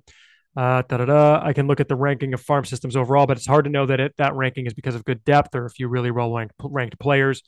And there's no way I could dig into that for every level. I saw you giving the thumbs up. No, this is a fantastic question. Out of the corner of my eye. This is a great question, and he's 100% right. It matters a ton. Mm-hmm. Opponent context makes a big deal. And I think a lot of it is what he said is it's hard to follow because a lot of this stuff is either requires researchers, not publicly available information. Sure. Unless you're like at the games, I guess. But it's like certain things like how, there are certain teams. And I think the team we referenced a lot earlier in the year was it Greenville's, the Asheville team, and what's the other one? Canapolis or something? Or let me look. I got to look at the standings, but Myrtle Beach. No, it's not them. But okay, I mean, whatever team it is, Asheville was the team where it's not only the team but also the playing environment. Correct, but I think the team is what's relevant here, and there are certain teams that just have terrible pitching staffs, and you 100% need to know that because you can look at a player's stats and it can be like greatly influenced by 2 or 3 good series beating up on guys throwing 88 to 90. And I think the FCL is I was thinking that and I was waiting to jump in. So I do think it matters more. Like I think it evens out the higher you get in the minors. Like the guys, the deeper you get into the season. Yeah, but like the guys who get to AA or AAA, like they tend to do something well enough. Sure. Whereas like when you're down in the FCL, like I know this because I've been talking with people about this. Like there are 3 FCL teams this year in the Red Sox pod that are just horrific and their pitching staffs are bad. And like, you're not seeing anyone who is like, even like a 40 arm. And so it's like, when I was going through it, because I was actually doing this weekend, is like, we're prepping obviously for our August rankings. And I was looking at the individual players and seeing which teams they're doing well against. And if you look at it, like Miguel Blaze is hitting everyone, especially the teams throwing hard. Like he can do that. There are other guys down there who might have really good stat lines who, if you look, all of their damage is against the teams that have just horrific pitching staffs. Yeah. And like that really is important context for the season because you can get like, and I've fallen victim to this before. Like you can get fooled just looking at a stat line of someone and seeing like, oh, they're hitting like 310. Like, it must be a really good season. It's like, if you actually look, like they had 3 good games or 3 good series against this one team who has, no one who could throw above 92 miles an hour. And then when they face the team, that has a bunch of guys throwing 94 to 95, they've done nothing. And that context like that can give you like a really good insight into the type of player they are. And that's the stuff that's hard is that, that's not publicly available. Like obviously if you see a game, you can know what type of fastball a guy is facing, but the teams are tracking all that stuff. They know what a player is hitting against every velocity of fastball, every type of breaking ball, every off speed pitch, like all that stuff is, and they know the quality of the opponent. That stuff's all measured. And, that can really change an evaluation type. And that's, something I think we've been trying to do a better job of kind of like trying to relay and kind of like use to influence our rankings, but it's definitely difficult, but it matters a ton. Yeah. 100%. And this is a big part of why like we say literally ignore DSL stats. It's high school baseball. They're just, especially the later you get into a game, you are just seeing guys who are on rosters to finish games. And there's no like even inkling of a thought that this guy's ever going to play in the US, right? Like 100%. I think losing short season A ball as well as a level, Ian. Yeah, because that weeded out a lot of people. Changed. Well, there's that. But what I was going to say is each level now has much wider error bars for the talent at the level. Like low A is nowhere near as good as it was when the penalty was there. Low A is almost like short season used to be at this point. It has gotten down to there because it's the only step above the complex. If you want to get a guy out of the complex, he's going to low A. And the problem is you get guys who are there like Nico Cavadas and Nathan Hickey in the first half of the year who just, they need to make that stop in their progression, arguably. Well, I also think it's also that they had guys ahead of them in Greenville who they wanted to play. Sure. No, I get that. And I'm not commenting. I'm saying like league wide, you will get players like that on each roster. Yes. Right. That's not just a Red Sox thing. You're going to get players like that who probably belong at the next level. And you're going to get players who have no business being there, have spent a year or two at the complex, and they just need to go up to see what they are. And they may never play higher because those guys used to go to Lowell or short season ball. And then it's like, okay, yeah, this guy's never going to play full season ball, right? Like that would happen. Yeah. And I think this is kind of what I thought was going to happen when you lost short season A is the error bars have widened at each level in terms of what kind of talent is there. And that's why this question is so important because some teams are very good. Some teams are very bad. I mean, heck, look in the Red Sox system. And we commented on this early in the year. Pitchers that would face Portland were facing a terrible lineup. This is other teams, not the Red Sox, but like, yeah, those pitchers looked great because they played an awful team. I mean, we've had weeks where we, every Sunday night we go through the stats for the week to see who's the player of the week, and I try and find the four guys. We try and find the four guys who will be in our poll on Twitter. And it used to be like there was this rule we came up with when the Red Sox had an affiliate in Lancaster where we limited it to 2 guys in the poll from each affiliate because like if we didn't do that, all 5 guys at the time are we're going to be from Lancaster. That's become a thing again because if the Greenville Drive play Delmarva, I think was maybe the other team we were thinking of. Yeah, they might have 3 or 4 guys in the poll because they beat up on a terrible pitching staff. Or Salem. This is Salem plays Delmarva. Yeah, because I remember there was the week where everyone went off but Marcelo Meyer, which and that was Delmarva pitching staff. I think I mentioned before, like a scout has told me that's one of the worst pitching staffs they've ever seen in minor league baseball. And they've been doing this a long time. Yeah. So it's they went off, and it's just like it becomes more of a thing when you're looking at, well, this guy had a great month. Is he ready for a promotion? No, he faced 2 pitching staffs that are terrible in the course of a month, and that's half the teams they saw. And that's been heightened also because the minor league realignment, where you're playing the same 5-6 teams for the most part, pretty much. That too. Yep. Yeah. So it's like if you're in a pod with like Greenville is in a pod with Asheville, they play Asheville like 4 or 5 times in a season. Like they might never see like the best team in the other division, or they see them once. Yep. And like, if you take out the Asheville stats, and we've done this before, like if you take out the Asheville stats for some of those Greenville hitters, they become drastically different. Yeah. Some guys had drastic changes if you took out those series, and some didn't. And that's part of exactly. Like, you have to do that. And that's what I was saying is like Miguel Blaise, if you go into his game log and look at the teams he's hitting against, he's doing it against everyone. Like he's going to have 3 hits against the Rays. He'll also have 3 hits against the Orioles or whatever. Like the gulf in class between like not necessarily those 2 teams, but like the tier of teams that win the Red Sox pod in the FCL, there's like 3 good teams or 2 good teams and 3 terrible teams pitching wise. And like if you're doing that against those good teams, that's going to be a lot more interesting to me than a guy who's beating up on the bad pitching staffs down there. A great question. Our next question comes from Steve. He says, "Hi guys, I expect you're getting this question a bunch, but what's up with Nick York? Over the 28 at bats since he's been back from injury, he's been bad." And so this email came in on June 30th, before he then went out again on another injury. So it still stands. But at the time, let's see, a strikeout rate of almost 40% at 38.7%, 179 average, slugging below 300, walk rate of 6.5%. Logical answer to this would be either A, he's rusty, B, small sample, or C, both, which fair enough, except that he wasn't particularly good before he got hurt. In May, he was 267, 323, 442. So like a 760-ish OPS, 18% K rate, 7.5 walk rate, which is okay, but below a prospect of his status. And in April, he was much worse. And I'll just summarize. They had 232 average and again, a sub 300 slugging, 21% K rate to a 13.8% walk rate. It could just be that he's a slow starter. He certainly was last year, but then he got hurt and in an opportune time. But is there any concern that last year's season may have been artificially inflated by the pitching, which by your respective accounts was much worse than normal?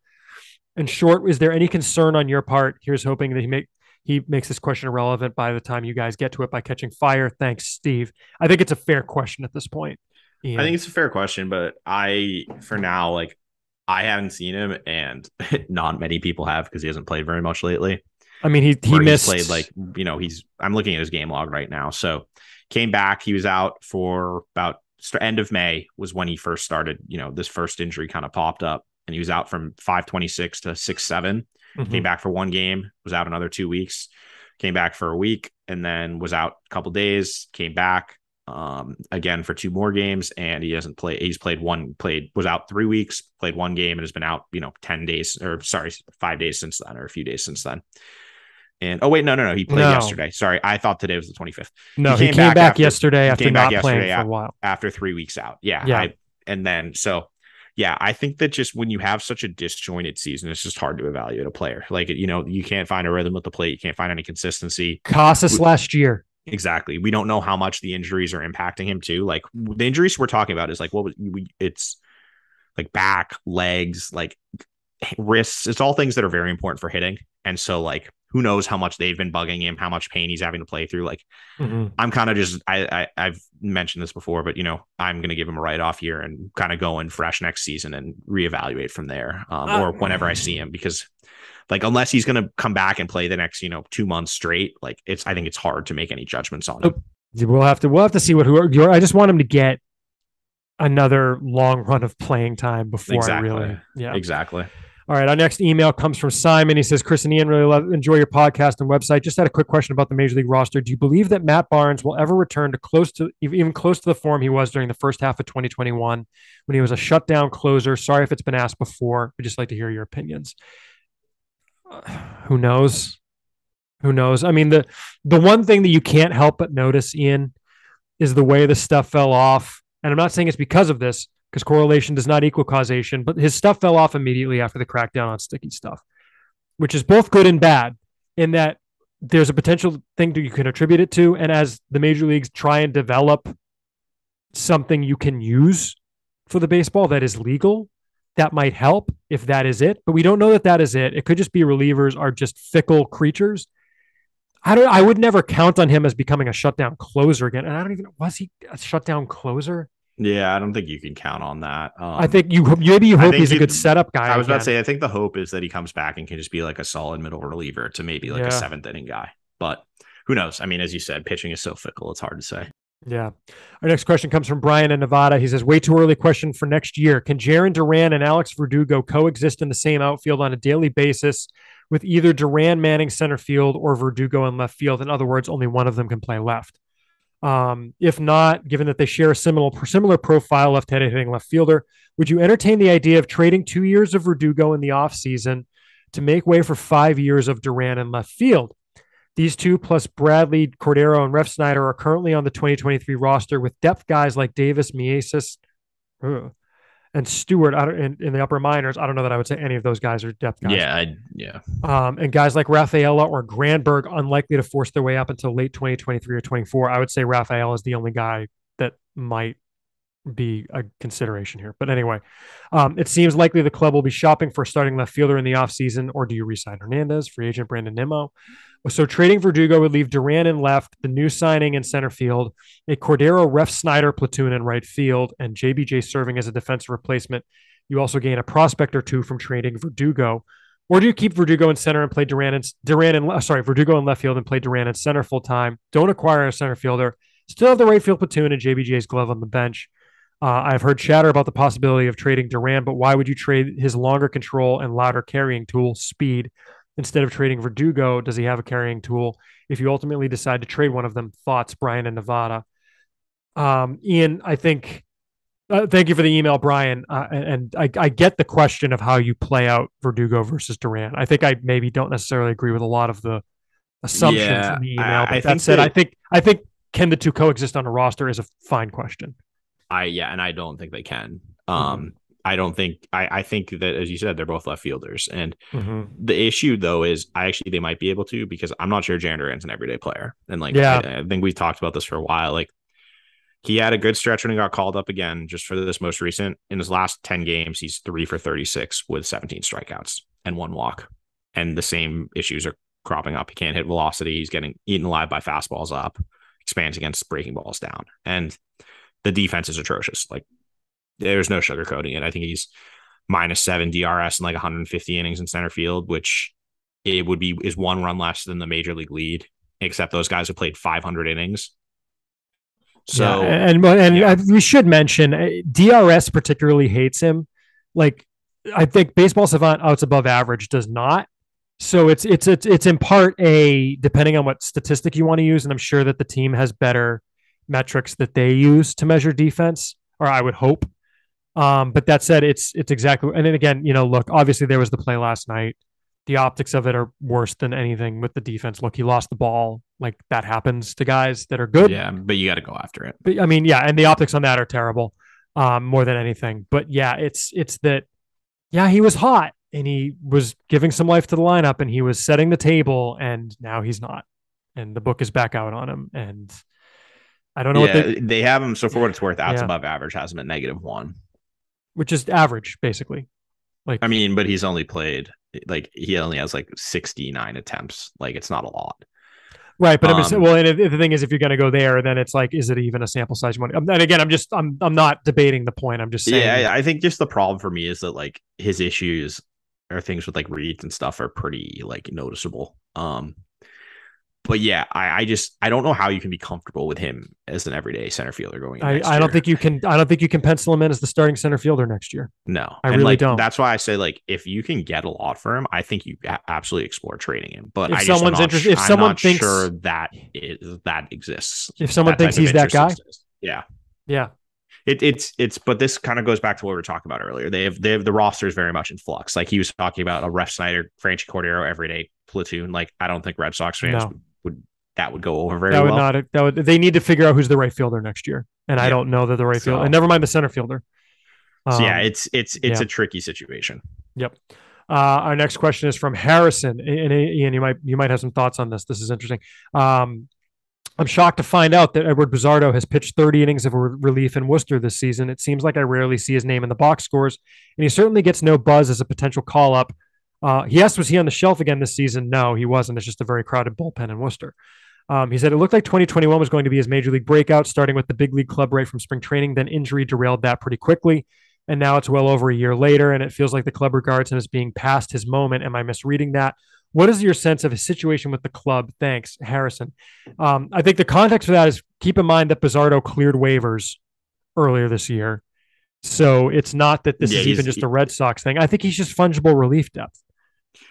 I think he's better than that, but I think that his issue is, as you said, he's cleared waivers, and he's one of those players that they like enough that they don't want to add him and risk having to DFA him again, but they also don't like enough to add him and think he can be like a long-term solution. You saw him recently, right? Yeah, you thought he was pretty good. Velocity's back up. He's like 93, 94 again. His breaking ball is still pretty good, like, still plus breaking ball. And I think the issue is, at the earlier in the season, his velocity was like 90 to 91, 90 to 92. Right. Now he's back up at 93, 94. And yeah, if you look, his numbers for the season are good. Like if you take his entire season numbers, it's like, 2.29 ERA, which, not a great thing, but like, which is like, that's fine. 268 opponent batting average, a little high, but only 319 slugging. So, and that's with a 363 BABIP, which seems to indicate there's some bad luck there. 13 walks and 35 innings is, a little high, but like if you take it down a little more, if you go from like this most recent little stretch from like the beginning of, what is it? from like, yes, from like mid-April. Like he's, 1.67 ERA, 256, 312, or opponent OPS is 624. Right. Like the numbers are good. It's just, as I said, like his stuff has slowly been ticking back up.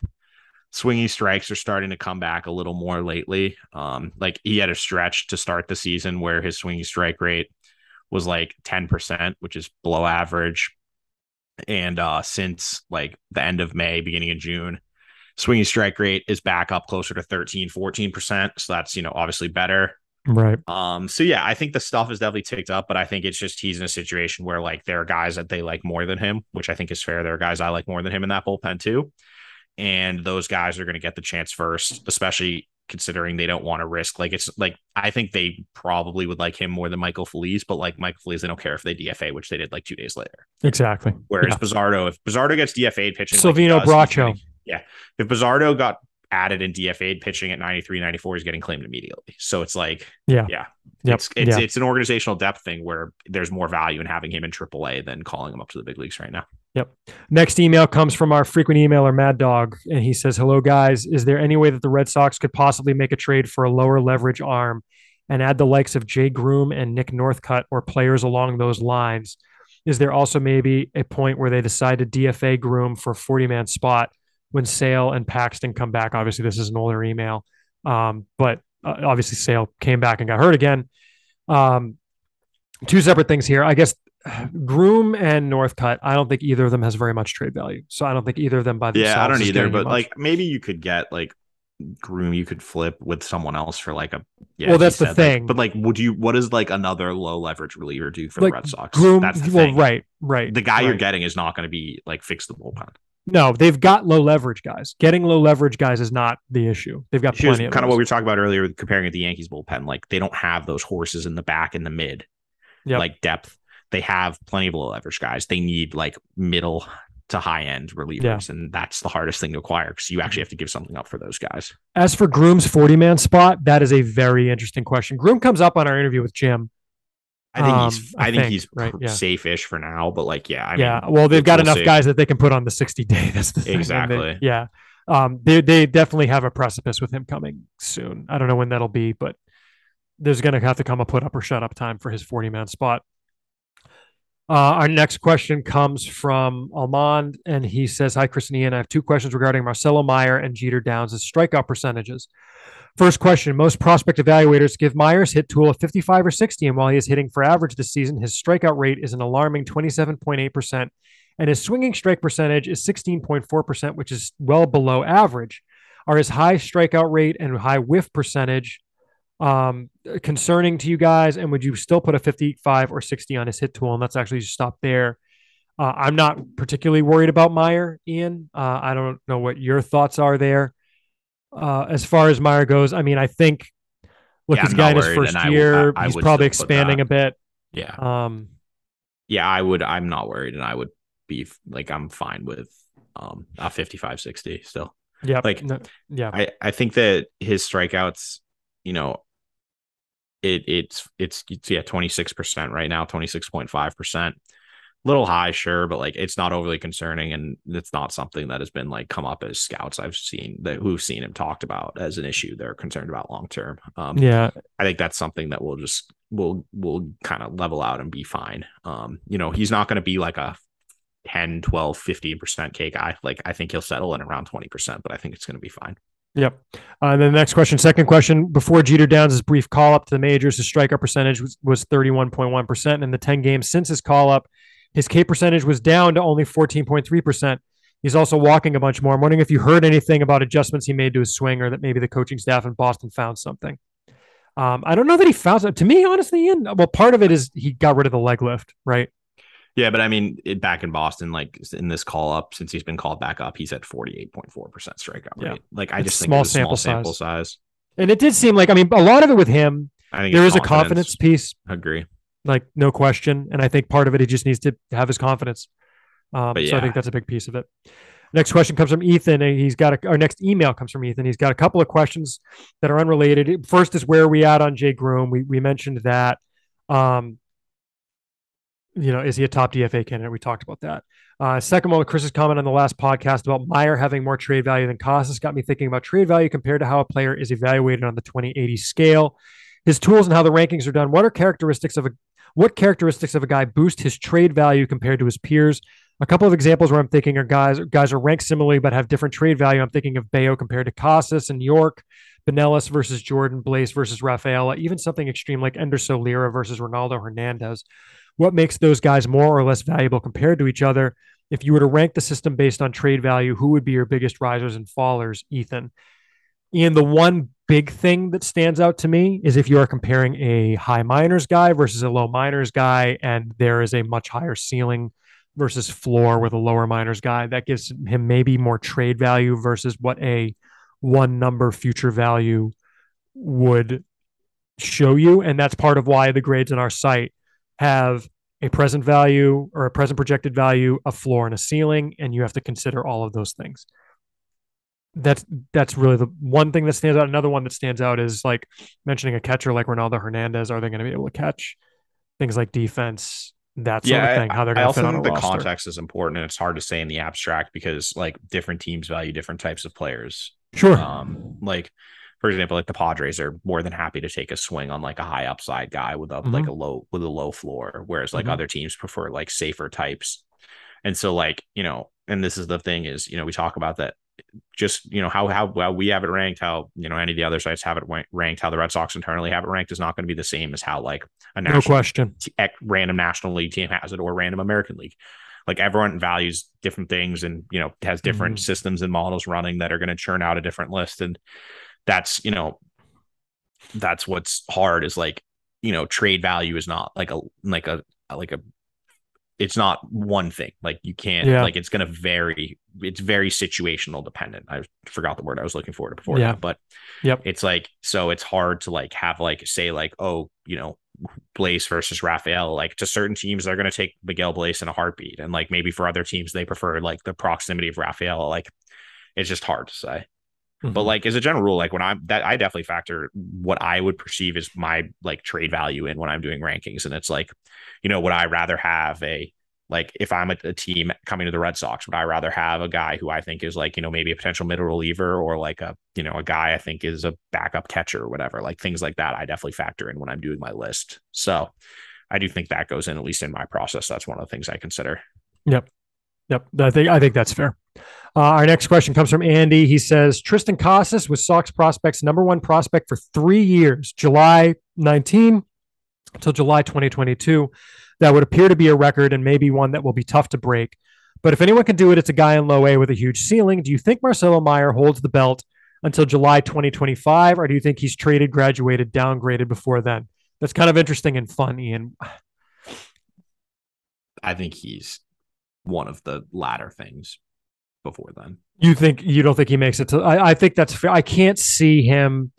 So even if you figure he does one level at a time, I think say he doesn't say he's going to start next year in Greenville. Who cares? Who cares what he's going to do the rest of this year? So he starts next year in Greenville. Spends all next year in Greenville. If you do you think he spends all? If he spends all of next year, I don't think he does. But like I'm saying that, then he starts the following year, which is 2024 in Portland. He's not making it to July 2025 in the minors. I don't think so. Yeah, as the #1 prospect, right? Like put it that correct. way. Like he's either going to be in the big leagues or someone else. Because the reason Casas held it for that long, the system was bad. He took over the situation before him was Chavis was the #1 prospect, which was not a good #1 prospect.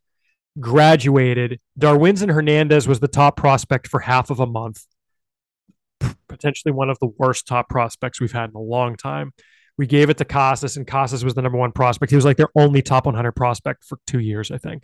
And then they got more guys in, and like Nick York popped, and the system got better. That's rare. I can't see that happening again while the system is any good. He says, to follow up on that, what do you think of the prospect who ends Meyer's reign whenever it happens and for whatever reason? Do you think he's currently in the system? The only guy who seems like he has a chance, given the timing, would be Miguel Blaze. That's the answer if it's someone in the system. No question. Yeah. And if it happens, I would not be surprised. It could not necessarily be a reflection on Meyer and more of a Miguel Blaze. If Blaze, like if Blaze he's really that talent. Yeah, I call him Blaze. If Blaze really pops, I could see. But the thing is, it's like, well, no, if that it would also have to be a reflection on Meyer because he's like a top 10 prospect in the game right now. Yeah, I mean, the way it would be if Blaze is like, wow, this is like he's the guy. Like that would be if it's like a Moncada Benintendi type situation. Yeah, like they're both like top 10, 15 guys. But yeah, it would be so hard to pull the trigger on that because the thing is, with Moncada and Benintendi both had roughly around the same amount of time in the system. I guess Blaze and Meyer do too. It would be very weird. It would be fun. Yeah. And he ends his email. Finally, a game in case you're short on material. And I don't know if we'll do this. Hold a draft where you each pick 5 prospects and you get a point if a guy you pick is traded by July 31. I'll take Murphy, Jordan, Bonacci, Politi, and Shugart. Murphy's interesting.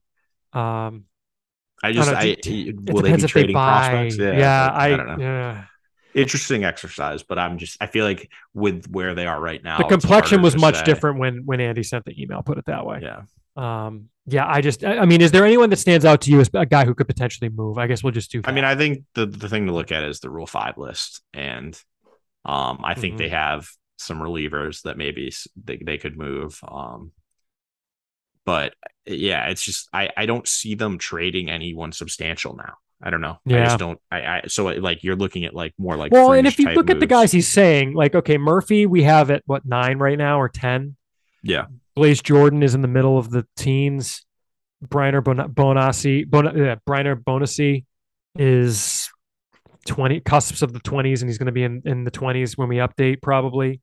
And then Politi and Shugart are like 50s level relief guys.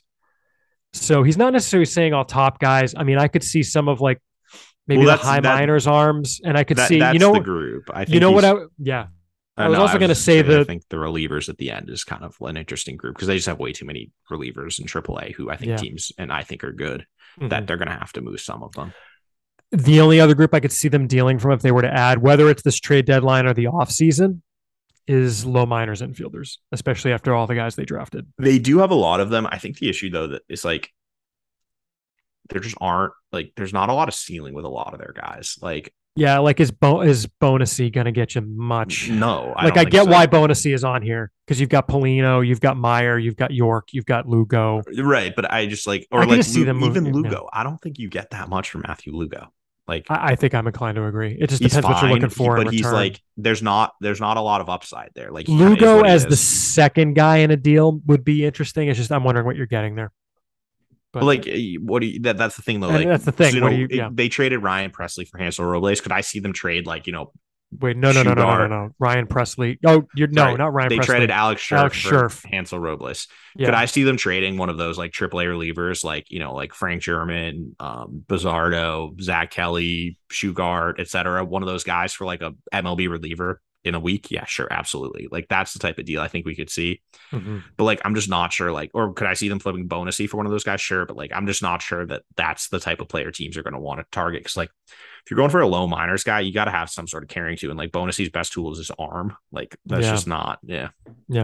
All right. Next email is from our friend Aaron. He says, "I know it's only halfway through the year, but I'm wondering if the Sox should be looking at a Christian Vasquez extension." I went into the season assuming he would walk after this year, and I was ready for it, but he's hitting a 111 OPS plus right now, and his game calling with the number of young pitchers who have gotten call-ups this year has been impressive to my untrained eyes. Given how many new faces there might be in the rotation next year, having some stability behind the plate feels like a good idea. Interesting point. What kind of deal would you consider a good one for both sides, or is this a terrible idea for reasons I'm not seeing, advanced metrics being bad, defense actually falling off a cliff, etc.? Thanks as always, Aaron. We talked about Vasquez, Ian, but I think he's right. I think they should extend him. Yeah, but it's not an extension at this point. No, I guess I think they should. You resign him because there's no way Vasquez signs an extension now. He's going to test the market. No, but it's like the situation is, as you said, like I think there is some value in having like familiarity with catcher. Pitchers, like there are certain guys they like throwing to, there are certain guys they don't like throwing to. And if you have a guy that they like throwing to, I don't know if you want to mess that up, especially as you said, when you're breaking in a young pitching staff. Thing is though, like I don't want to give Vasquez like 3-4 years. Like, if you're telling me you can get him for like 2 years, 20 million, I'm all over it. But like, if you're telling me it's going to be 330 as a baseline, like, I don't know if I want to do that. Agreed. Next question's from Jason in Portland. My question is, where do you guys see Downs in the near and distant future for the Red Sox? Is he going to top off as an infield utility player, or does he have potential to take over at second base if the Red Sox blow it with Bogarts and he walks, with Story going back to shortstop? To me, bench infielder. I don't know what you think, Ian. I think that's the ceiling. Yeah, I don't think he has an everyday ceiling. I think kind of like we have it on our scouting report on the site, kind of describes the role we think he's most likely to end up in right now and what his upside is. Do you have that up? Can you read it? Yeah, it's like potential emergency utility infielder, ceiling of a fringe utility infielder. I think that's right. About right. Yep. Next question is from Casey, who says, "Hi, Chris." One thing on that though, I also wouldn't just the assumption that Story is going to move to shortstop. I don't get, because we talked about that already. Yeah, he's been a lead at second base, and his arm is not the same as it used to be. Where I don't know if it's enough arm for shortstop. So I don't think you can just like assume that move is going to happen. Yep, fair. Next question is from Casey. He said, first off, he says, "I made sure to donate to the team," meaning us, not the Red Sox, "to show my appreciation for all the work you guys put on the website and podcast. Thank you, Casey." On to my question, how would you say Ceddanne Rafaela's contact ability compares to someone like Javi Baez as a ceiling case? Hearing about how a lack of plate discipline is Rafaela's major limiting factor makes me think of Baez, and obviously, if possible, the discipline would be improved upon, but I'm curious if the capabilities are there to succeed regardless of discipline, like how Javi Baez has been, excluding this year, which I think is probably going to be part of our answer to this. Once again, thanks for all the work you and everyone on the Sox Prospects team puts in. Thank you, Casey, for your support and for the question. I mean, I think the fact that Baez has fallen off a cliff this year is part of the danger with a guy like that. And I also think that it's just a very inconsistent profile. Like the high strikeout, low walk, low contact rate guys. Just you're gonna have good years, you're gonna have bad years. And I think if Rafaela ever turned out like Baez, Red Sox would be thrilled. Big W. But I just don't see that. He doesn't have that impact ability like Baez. Baez hits the ball insanely hard. Rafaela's exit rates and exit velocities are not that great. Like they're fine. It's like average, right. But it's not like he's not like a Baez type who just hits the ball hard and what. I didn't even know that they're average. Yeah. But Baez murders the baseball when he makes contact. Like that's not the type of player Rafaela is.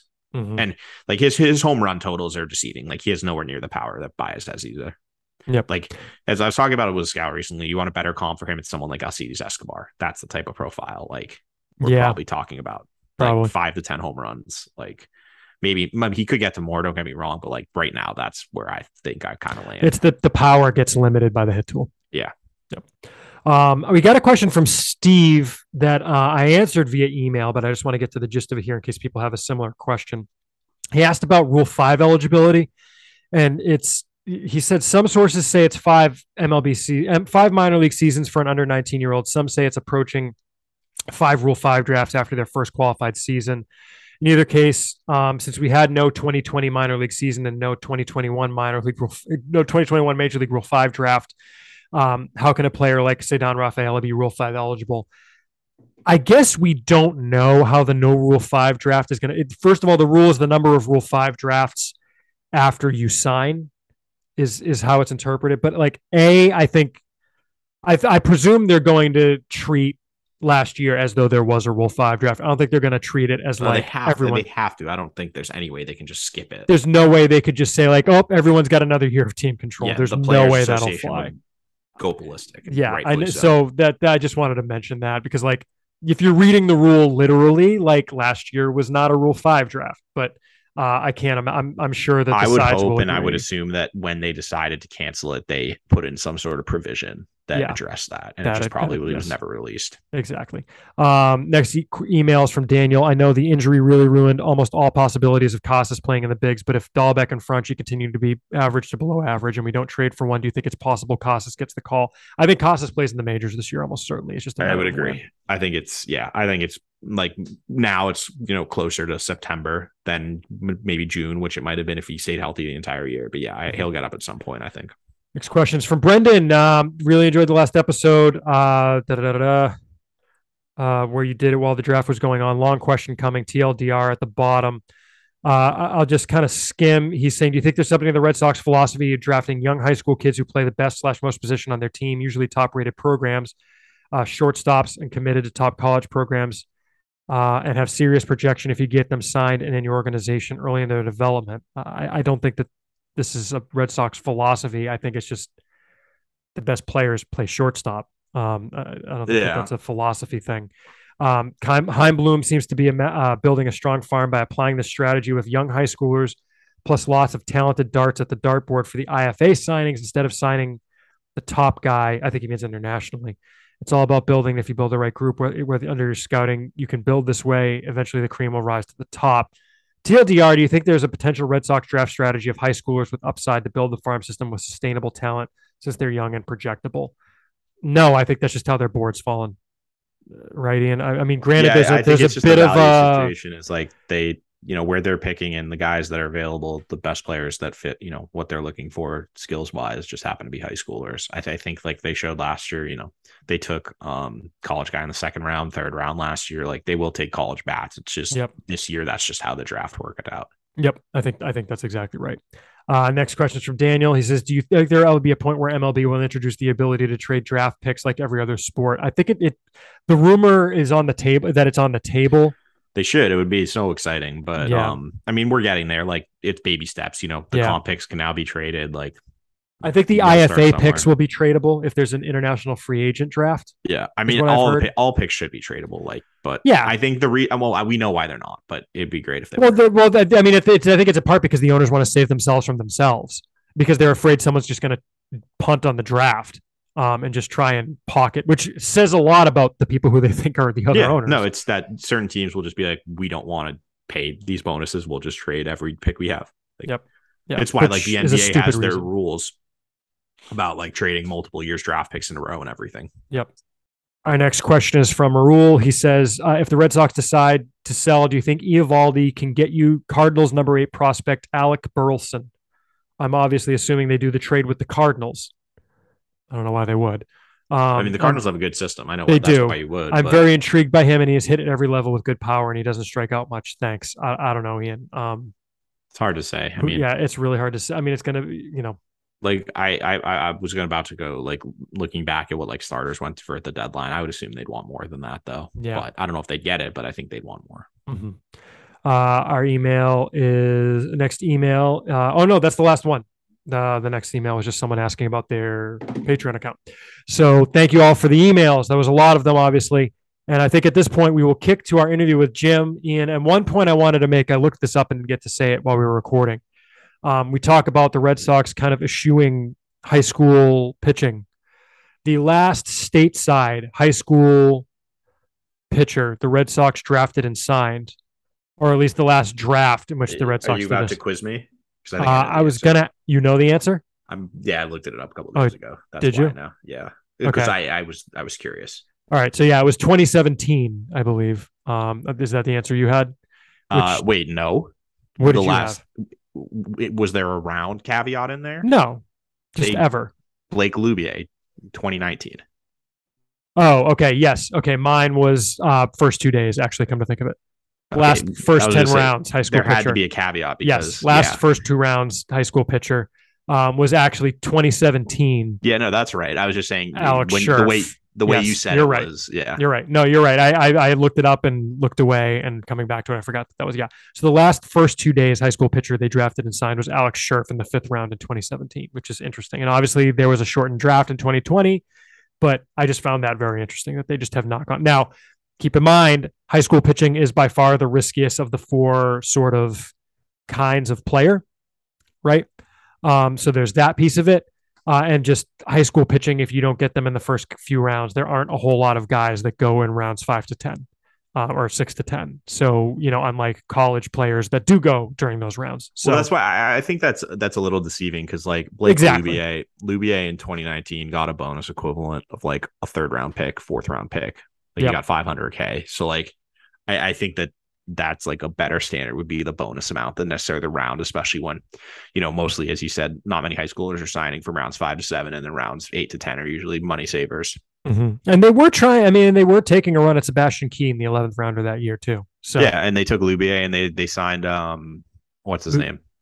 Bradley Blaylock. Oh, Bradley Blaylock. Round. Oh, was he that year? Oh my gosh. Yeah. Okay. Yep. And Blaylock got I think 19 is really like they've shown a willingness to draft them. That was also the last 40 round draft. That was the last 40 round draft. Yep.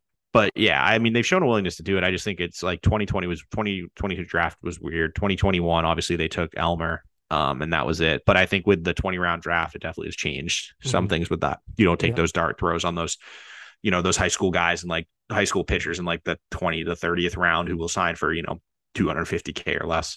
Yep.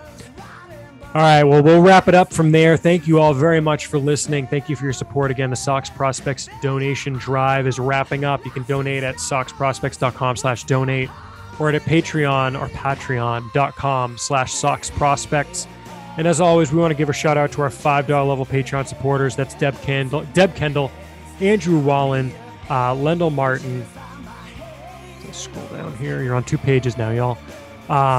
Ernest Shermer, Kyle C., Tyler Woodrow, Pat Londonderry, Jeff Trainer, David R. Nardone, Tim Harding, Bill Stanton, Evan Kirkwood, Chris Fox, James O'Hara, Nathan Kenyon, Ben and R.I., David B., Ben Burnett, Al Mendel, Kevin Katrides, Paul Denyer, James P. McMahon, Steve Gregory, James Bailey, Andreas Goldstrand, Corey Perrick, Mark Herman, Brian Cowan, Andrew K., Jeff Harwood, Jimmy Mountain, Dusty G., Michael Murphy, Bob Introne, Pavel, Jordan Shabbat, Jeffrey Scruggs, Nicholas Staropoli, Mike Kawano, Chris Bollier, Curtis Waltman, Michael Stewart, Caleb Farron, John Kane, Jason Stoneburner, Jason Parker, Mike Granger, Mike Mignosa, Jeff Richardson, Eric Peterson, Michael Cullen, John McGee, and Nicholas Lenson. And I think those last couple of guys, they might have been on the last episode too, but we've got a lot of folks joining. Thank you to all of them.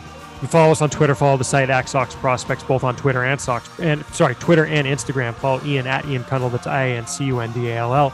Follow me at SP Chris Hatfield on Twitter as well. Make sure you're keeping an eye on the Sox Prospects news page. That's news.soxprospects.com. Join us on the forum.soxprospects.com. Nice community there. We could always use new posters. Come in, make your thoughts heard, discuss with other like-minded Red Sox fans. It's a fun time. So check us out there. Thank you all for listening. We'll be back post-deadlines to recap what happened. I'm sure the Red Sox Nation will have thoughts. Hit us up with emails, podcast@soxprospects.com. Thank you all for listening. We'll be back in your eardrums in less than a week.